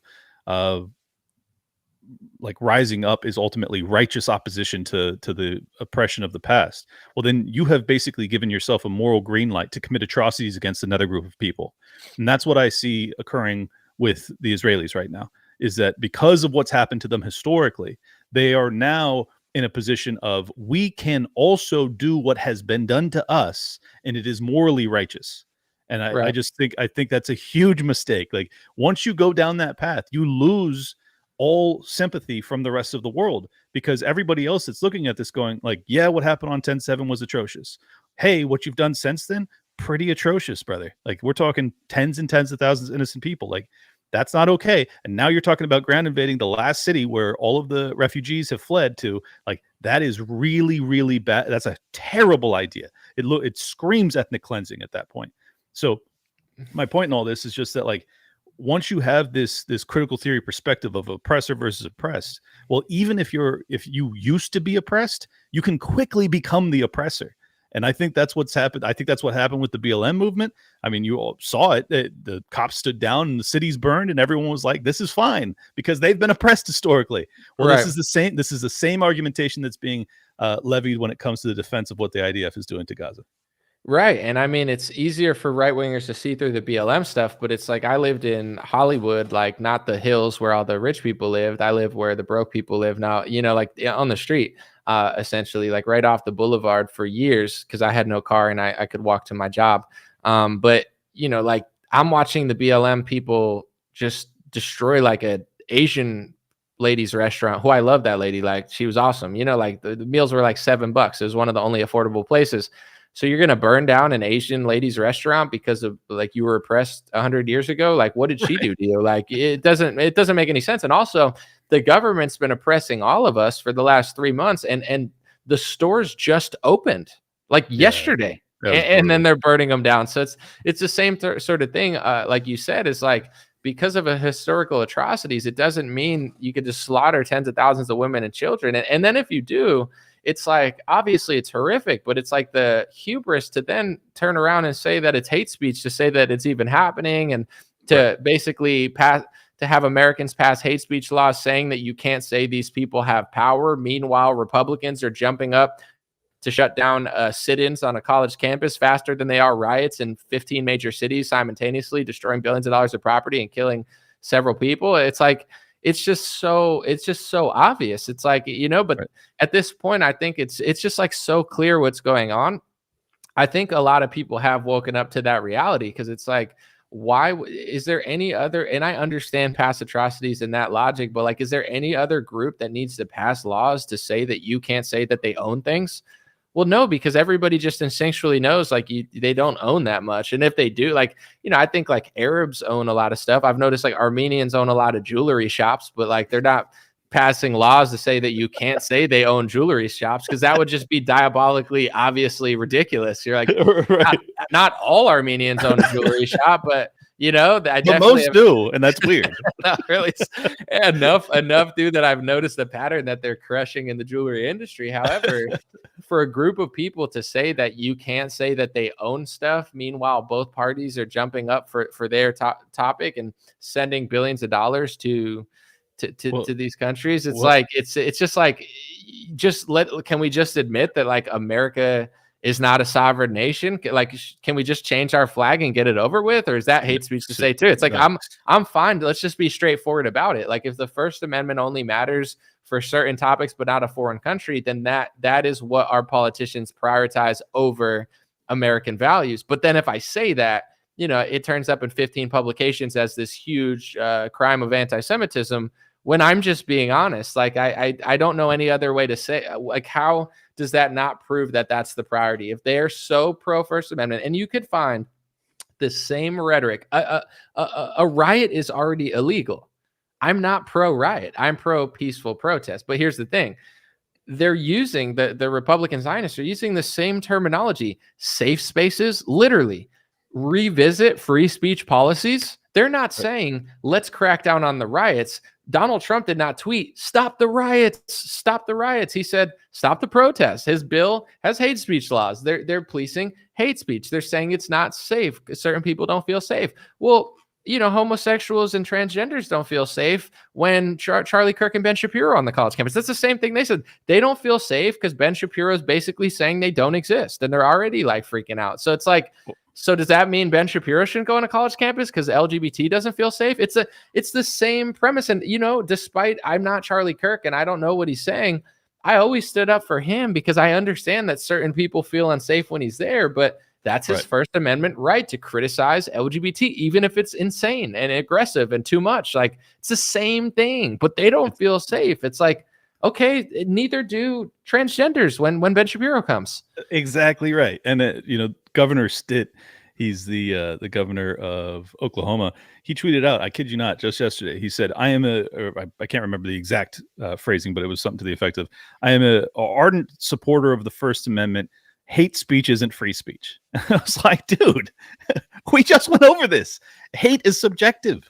And yes, hate speech is free speech. So it's super frustrating, but just let's extrapolate one other logical step based off of the arguments you were making prior.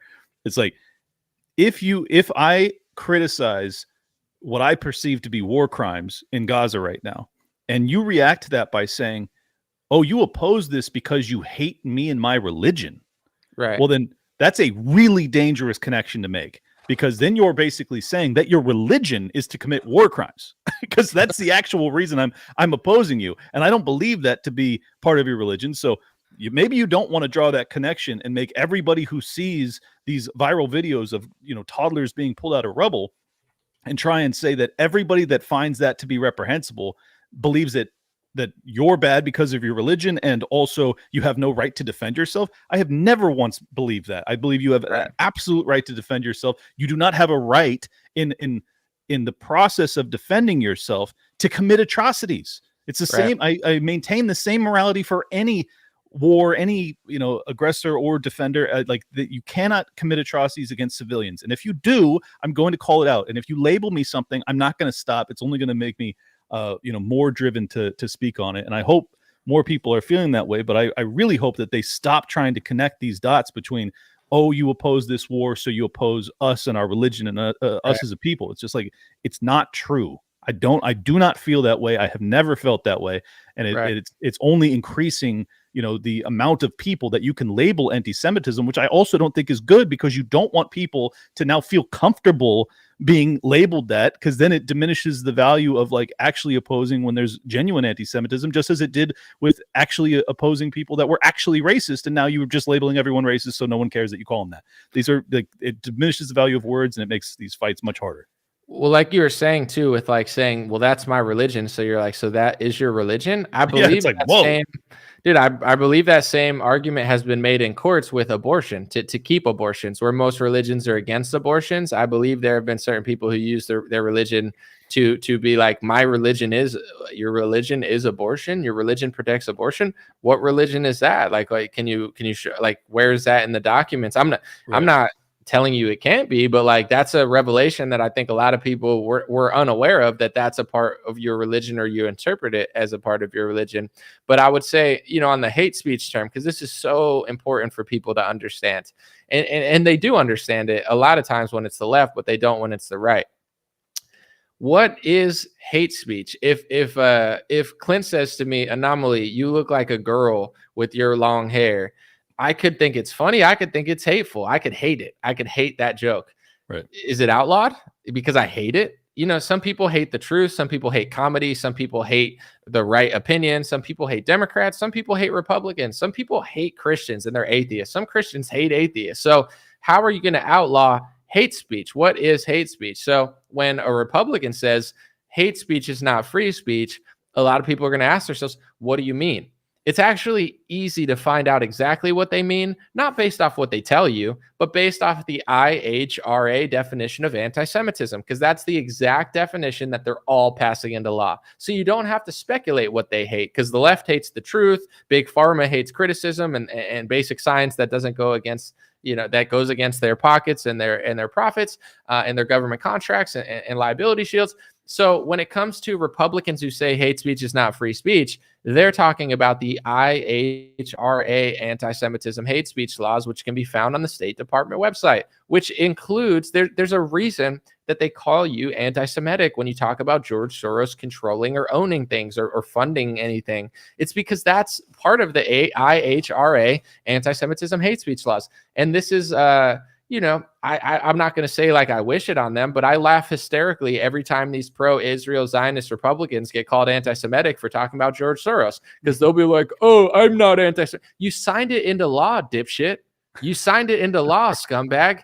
You actually are anti-Semitic based on the law that you signed. So it's like this Oklahoma dipshit, his IQ is probably 15. He sold out the donors. He'll probably say something in a year and they'll call it anti-Semitic. And he'll be like, duh, I'm not anti-Semitic. The left is. Read the law you passed, stupid.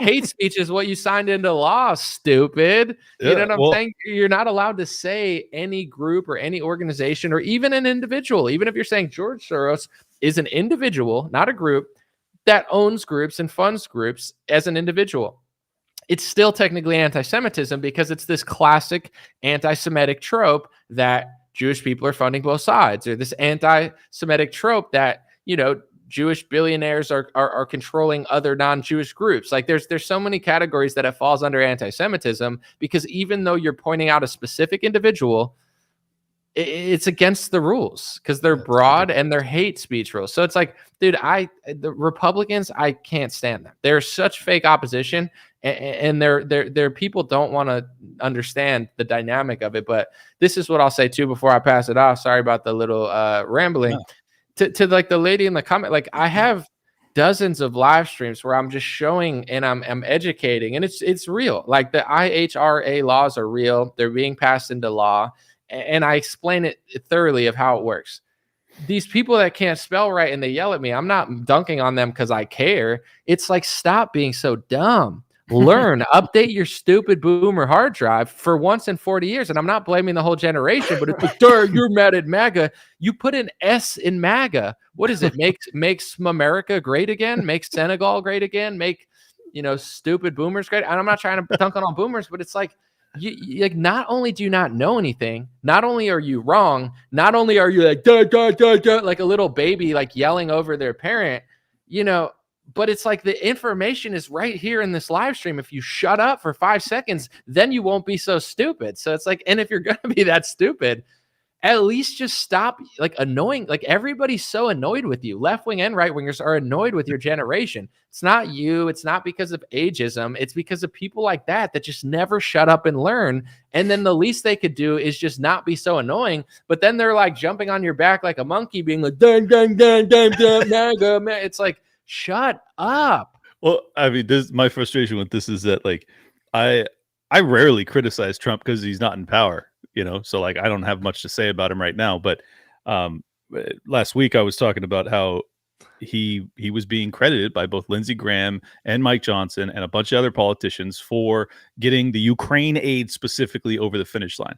Something that is completely counter to the Donald Trump that I knew and respected just a year ago when he was on that town hall saying, I just want to see the death to stop. I just want people to stop dying. And I was like, yes, this is the message that we need right now. Actual America first, actual, like, let's pursue peace type of mantra. And now I find out that behind the scenes, he's almost certainly sold out to donors because he's probably feeling the heat of his trials. And he's caved. Like, that's what it looks like to me. I mean, maybe I'll be proven wrong. I hope I am, because I think he's the favorite to be the next president of the United States. But it doesn't change the fact that like what this looks like is that $100 billion in 3 proxy wars that could easily escalate into World War III was greenlit and would not have passed if not for Donald Trump. That is not okay. And if you espouse MAGA or Make America or America First, and you think that that's acceptable, well, then you're a fraud. You actually have just deified Donald Trump. You don't actually believe in any things that he espouses. You just think he's a god and he can do no wrong. And if I point that out and you start to critique me, I don't give a shit. I don't care, because I'm telling the truth. You have a false idol. I'm telling you the truth, and I'll just leave it at that. Yeah, I mean, dude, it's been a frustrating 3 years because, I've talked about this a few times, especially like years ago. I've kind of laid off it recently for the same reasons you have. It doesn't seem that relevant. But like, I just noticed these patterns, and I would say it on my show. I would say, listen, it's, of course, Donald Trump didn't mandate the vaccine, but if you take a compilation of all the times he sold it, he calls himself the father of the vaccine. He says he rushed it. He says he deserves credit for it, not Fauci. And all these MAGA people would be like, oh, it's Fauci's vaccine. And Trump would be like, no, it's my vaccine. And they're like, it's Fauci's vaccine. He's like, no, I deserve credit, not Fauci. And it's like, they had to play dumb. I just made this point where it's like, I understand that Donald Trump is the top dog. I understand that Donald Trump is more well-loved, and I'm not asking him not to be, but it's like, if you went to any Republican, including Candace Owens or Tucker Carlson or any of these people, and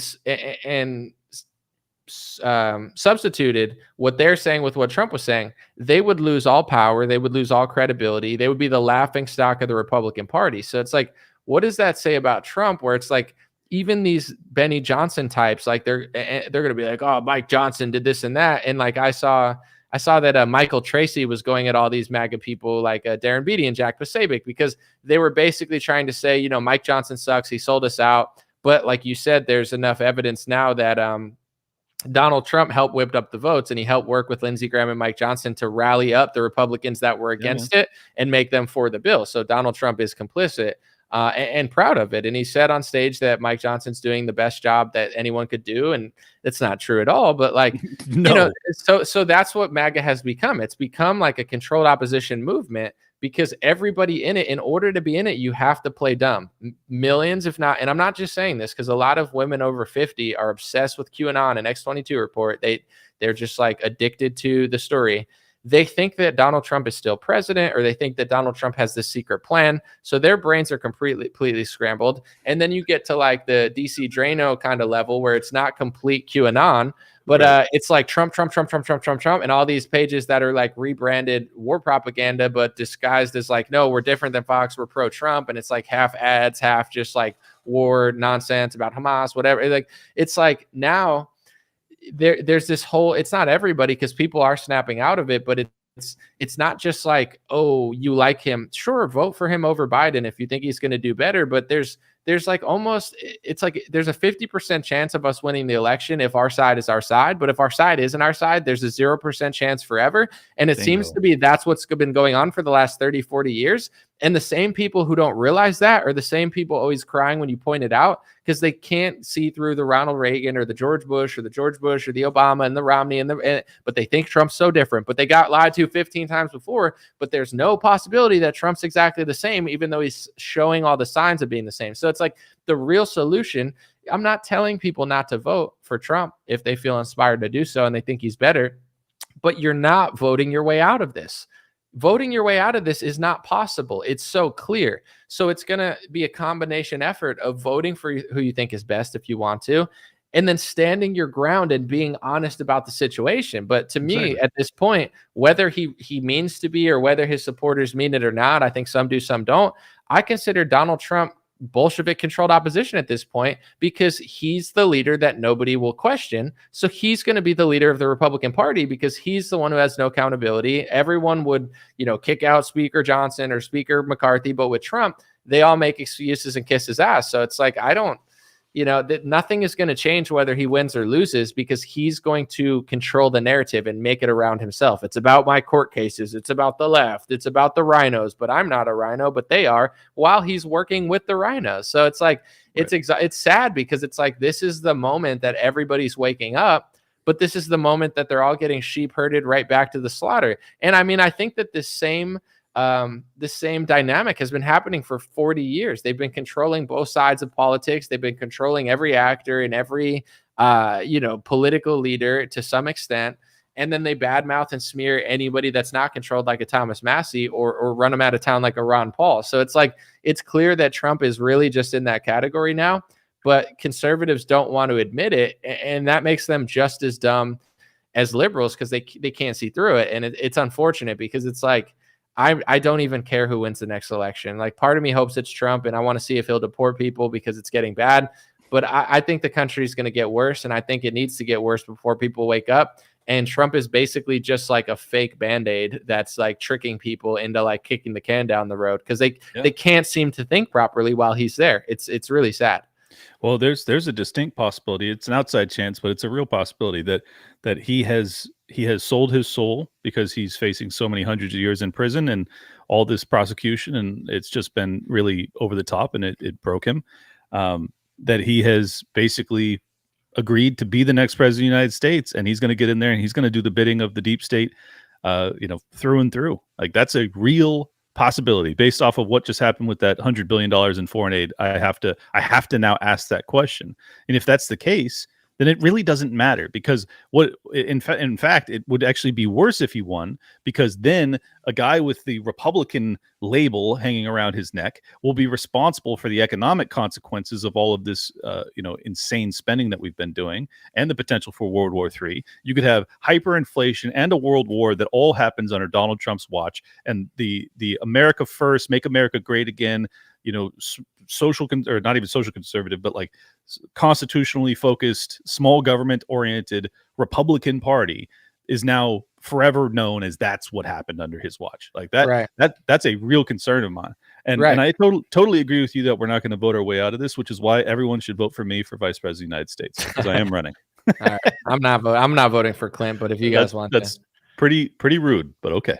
I'm gonna just keep saying that until you sell me on it. But as of now, I'm not even inspired to show. How many hours do I have to sell you on it? I've been talking to you. I just think it's funnier if I say I'm not voting for you. Okay, we'll see though. I'm a hard sell. If I'm on the ballot and you don't vote for me, I'm gonna be pissed. What do you mean you're running for vice president? What does that mean? I'm running for vice president of the United States under the Libertarian Party. No joke. Yeah, but you're not gonna win though. The Libertarians are gonna get like 1% of the vote. What's the point of role playing? Well, the point is that you can actually cast a protest vote as opposed to sitting home, in which case they just think that you're a lazy stoner. You could actually go to the ballot box and say, hey, I hate you guys. And I'm actually telling you what I want to see in the world, which is someone who actually believes in America first and fiscal sanity and, avoiding World War III and stopping transing our children and all of the things. You're going to get less votes than RFK though. RFK is going to run laps around you. Of course. RFK is going to smoke me, dude. That's fine. I don't care. But the thing is that because the libertarians usually do get 1 to 2% of the vote, these elections are very close. So there's a distinct possibility that they will actually feel the heat of like, oh, this dude is running and he's gonna absorb, like, that 1% of the vote is actually going to come from Trump support. Well, then we better start to adopt some of his rhetoric. I know this sounds delusional, but it's actually true, and I know this for a fact. That they watch the libertarians, and they are trying to orient their messaging to absorb the libertarian vote. This is the whole reason that Vivek Ramaswamy came on my show 3 times. This is the whole reason he's been on Dave Smith. This is the whole reason that RFK Jr. went on Dave Smith so many times, even though Dave absolutely smoked his ass, is because they need the libertarian vote to get over the finish line. Your vote matters, even if it's not going to be a winning vote. It still matters. I know you don't want to believe me, but it's true. As of now, I'm not voting for you, but I'll let you know if it changes. Obviously, you'll be the first to know. Right. With that being said, I wanted to get on the Trump being more sold out this time, because this is a part that 99% of Trump supporters like overlook. And to be honest, I overlooked for 4 years because I believed that Trump never sold out. Like, I thought Trump was so rich he'd never take anybody's money. Like, that was like that was my hope. Yeah, but then you realize, like, the inauguration, the politicians and the donors, or rather the corporations, they swarm you once you win, because it's like they have already hedged their bets, and then if someone wins, they just swarm you even more and give you even more money. Trump actually took more money than Barack Obama. Obama took like $90 or $80 million from corporations. Donald Trump took over $100 million. He broke records. And that's where he took $1 million from Pfizer and Bank of America and all these companies. And that's where he hired pharmaceutical lobbyists. So people don't even know this because their head is so far up Trump's ass. They think, they're living in some sort of jungle, but it's really not that. Let's just put it that way, where their head is. But in general, he did sell out the first time. And then he took tens or hundreds of millions of dollars from mega donors like Sheldon Adelson, who give even more money to certain electoral campaigns than George Soros does. The right's like, George Soros, you don't even know about, and rest in peace, because I know now it's his wife is taking over, I think, and she's probably doing more stuff because he passed away. But and I'm not saying he's a bad guy. I'm just saying Trump did take money. So with that being said, when all of this stuff happened with the court cases, I defend Donald Trump in court because it's the right thing to do. They're overcharging him. Everybody knows it. It's ridiculous. It's insane. It's a bad president. And you definitely should, from citizen to citizen, defend Donald Trump in his court cases. With that being said, it's the same reason, like, why wouldn't you want a politician compromised by Jeffrey Epstein? It's because they might be compromised and they might not serve America. Why wouldn't you want a president who took hundreds of millions of dollars from corporations like Trump did the first time? Because they're going to sell out to that's why you like Trump in the first place. So not only has Trump already taken hundreds of millions of dollars from corporations, mega donors, he's having mega donors fill the void of all of these court cases he's doing. So like Clint is saying, he's going to be even worse this time. Like, it's almost like he can't even be half of what he was the first time, and he wasn't even anything the first time. So it's like he's going to be so sold out. He did a $60 million donor deal where it was this guy, Paulson, put together a dinner. Johnson & Johnson family was there. Trump got more money in that day, and like all these Trump buttlickers are like, oh my gosh, he broke donor records. It's like, that just means he's going to be that much more sold out this time. So it's like Trump, I don't even care if he wins or loses, because he's taken so much money to pay for these court fees. Like, he looked crazy compromised the first time. He took meetings with Bill Gates in 2018 and passed executive orders in 2019. You understand? It's like Trump's sold you out to the pharmaceutical industry, and you're just too fake and pathetic. I'm being mean purposely. The American people are too fake and pathetic to realize it. So they're doormats. Trump stomps all over your face, and you don't even notice or care. And he's going to be even worse the next time because he's taking even more money. He has to sell out in order to stay afloat.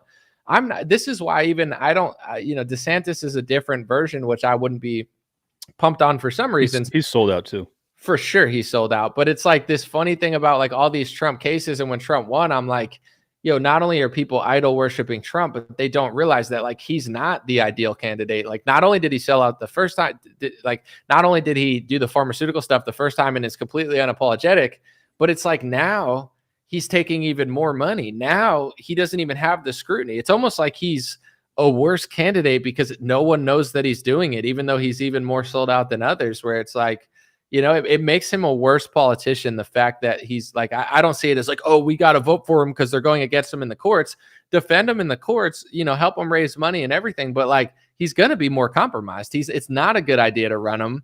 Right. You know, Well, he's already ran around for years saying he's the best president Israel's ever had. You know, it's like he already actually did sell out the whole America First mantra, and you have streets and all sorts of things that are being named off after Trump in Israel. Like they love him. So you have to ask yourself, like, is he really oriented to America first and foremost? And I think the answer is clearly no. Now, I think RFK Jr. has also sold out. I think that I don't know if he's sold out or if it's compromised, it's held on him because of his relationship with Epstein. I have no idea. But his we've already talked about this in the past, but his ability to analyze the Ukraine-Russia war, but complete inability to analyze the Israel-Palestine war, just tells me that like that dude has compromised against him. So, or he's compromised rather. But in some ways, I kind of would prefer to see him win. And I know that seems, it's a very small chance, but there is a chance because both of these other candidates are not very loved. It's like, yeah, you only need to get 30% of the vote. You could actually win this thing.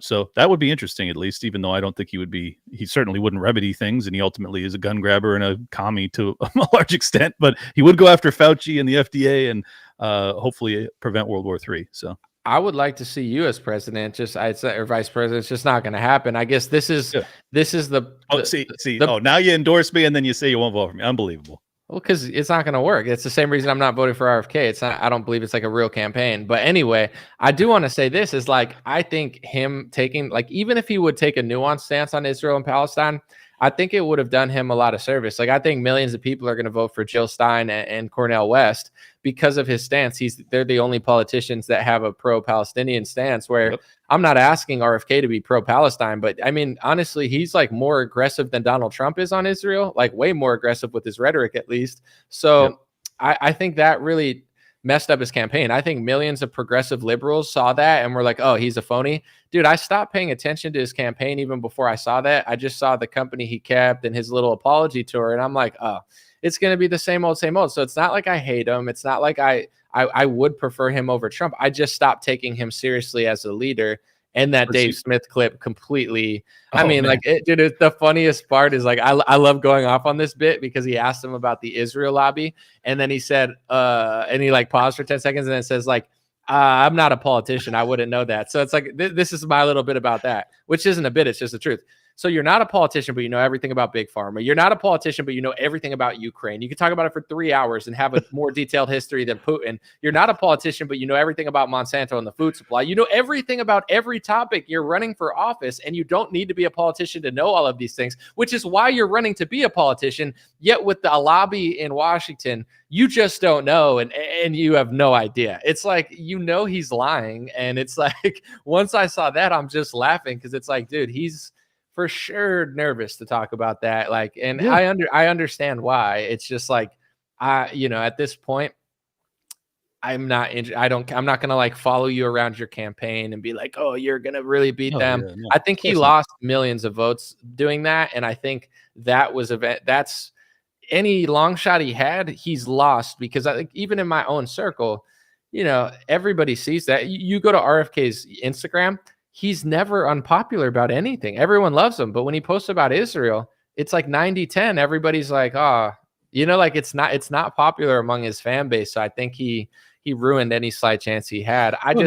It damaged him catastrophically. There's no doubt about that. But still, in the polls, in head-to-heads, he's right with either of them if it were to actually make it to the general. So I'm just saying it could be interesting. And I really love the courage with which he talks about the CIA's history, the FDA's history. Like, these are all really important things. So I appreciate him for what he's good on, and what he's good on, he's actually pretty great on. So I would love to see him on the debate stage. If that happens, it would be amazing. I think Biden and Trump are both going to avoid him like the plague, because they realize that even with his shaky, weird voice, he's still going to destroy those guys on some really important topics that matter a lot to the American people. But just one other final point is that the reason that I vote third party, and the reason I'm running third party, is that exactly what you're describing with Trump about selling out. You cannot win unless you do that.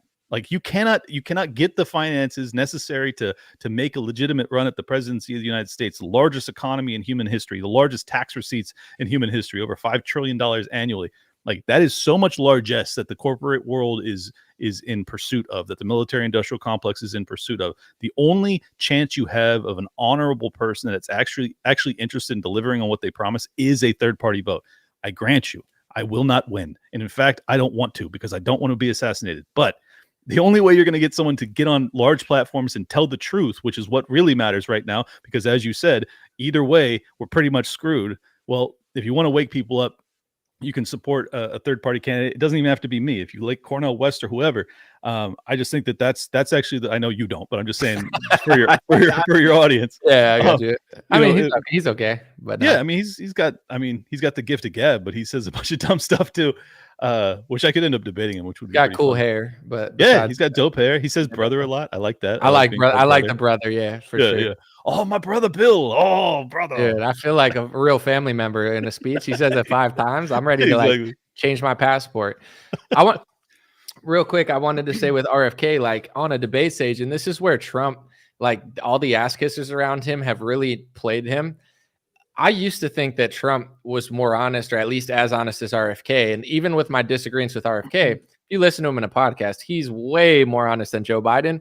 And he's more honest than Donald Trump. Like Donald Trump has such a spell over his supporters. He thinks he can say and do anything because he can with his supporters. But he's lost a lot of vote with women, with moderates, with people that would normally vote for him, because like his supporters act like his shit doesn't stink. But dude, if you put RFK and Trump in a room, RFK would eat his lunch. He'd make Trump look like an idiot. Like a true social scream about vaccines being fake is not going to save him. Like RFK objectively would destroy Donald Trump in a debate. It's not even going to be close. And the little like snarky things that Trump does, his little paid operatives are going to be like, oh, he crashed. But like everyone else is going to be like, dude, that's not cool. You know, or like, so it's like if he gets on that debate stage, that's a real game changer. It would be like, wild. for sure. It'd be wild. But I don't think they're going to debate. I really don't. I think Trump and Biden are both horrified because their track records are not good. So they're neither going to debate. And we're just going to have these two, apparition candidates that we have to select from. And then this dude with a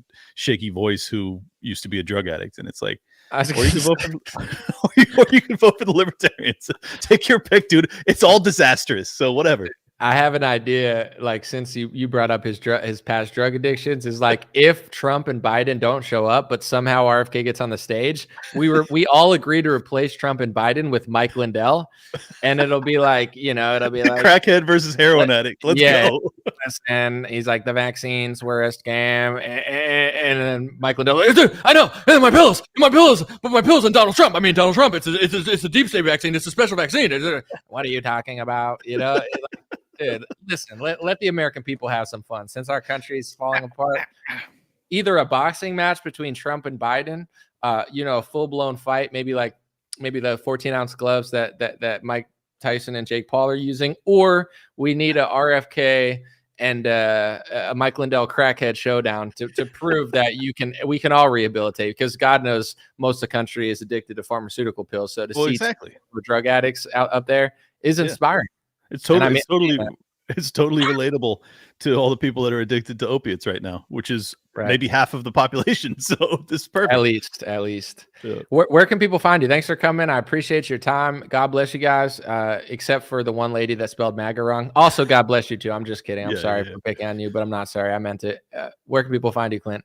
At Liberty Lock Pod on X. Liberty Lockdown's the show. I dropped an episode last night, first one in a week. So I would appreciate you if you guys go subscribe to Liberty Lockdown on YouTube or Humble Bumble. I know I'm not able to say the other name, so I won't.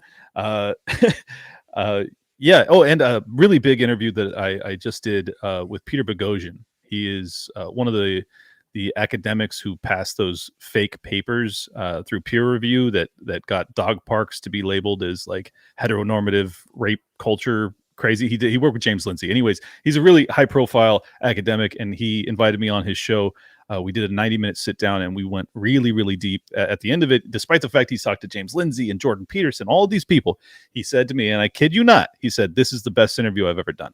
So I want people to watch that interview, because the fact that he would speak so highly of it means the world to me. It comes out on Dr. Peter Boghossian's channel tonight on YouTube. I'm sure you can just search it.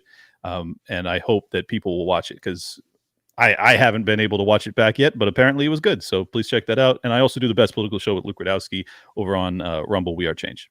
And I said the word. Damn it. Nah, you're good. I was gonna say congrats on that compliment, but yeah, I mean, if my word means anything, I consider you more honest than Peterson and James Lindsay. Well, James thank Lindsay blocked me on Twitter because he was like, I don't know. It's like he's one of those like intellectual dark web types that just mysteriously can't have a debate with anybody that knows more than him. But anyway, you know, I appreciate you, and I want to tell people. So I'm having Sagar from Breaking Points on tomorrow. Oh, nice, dude.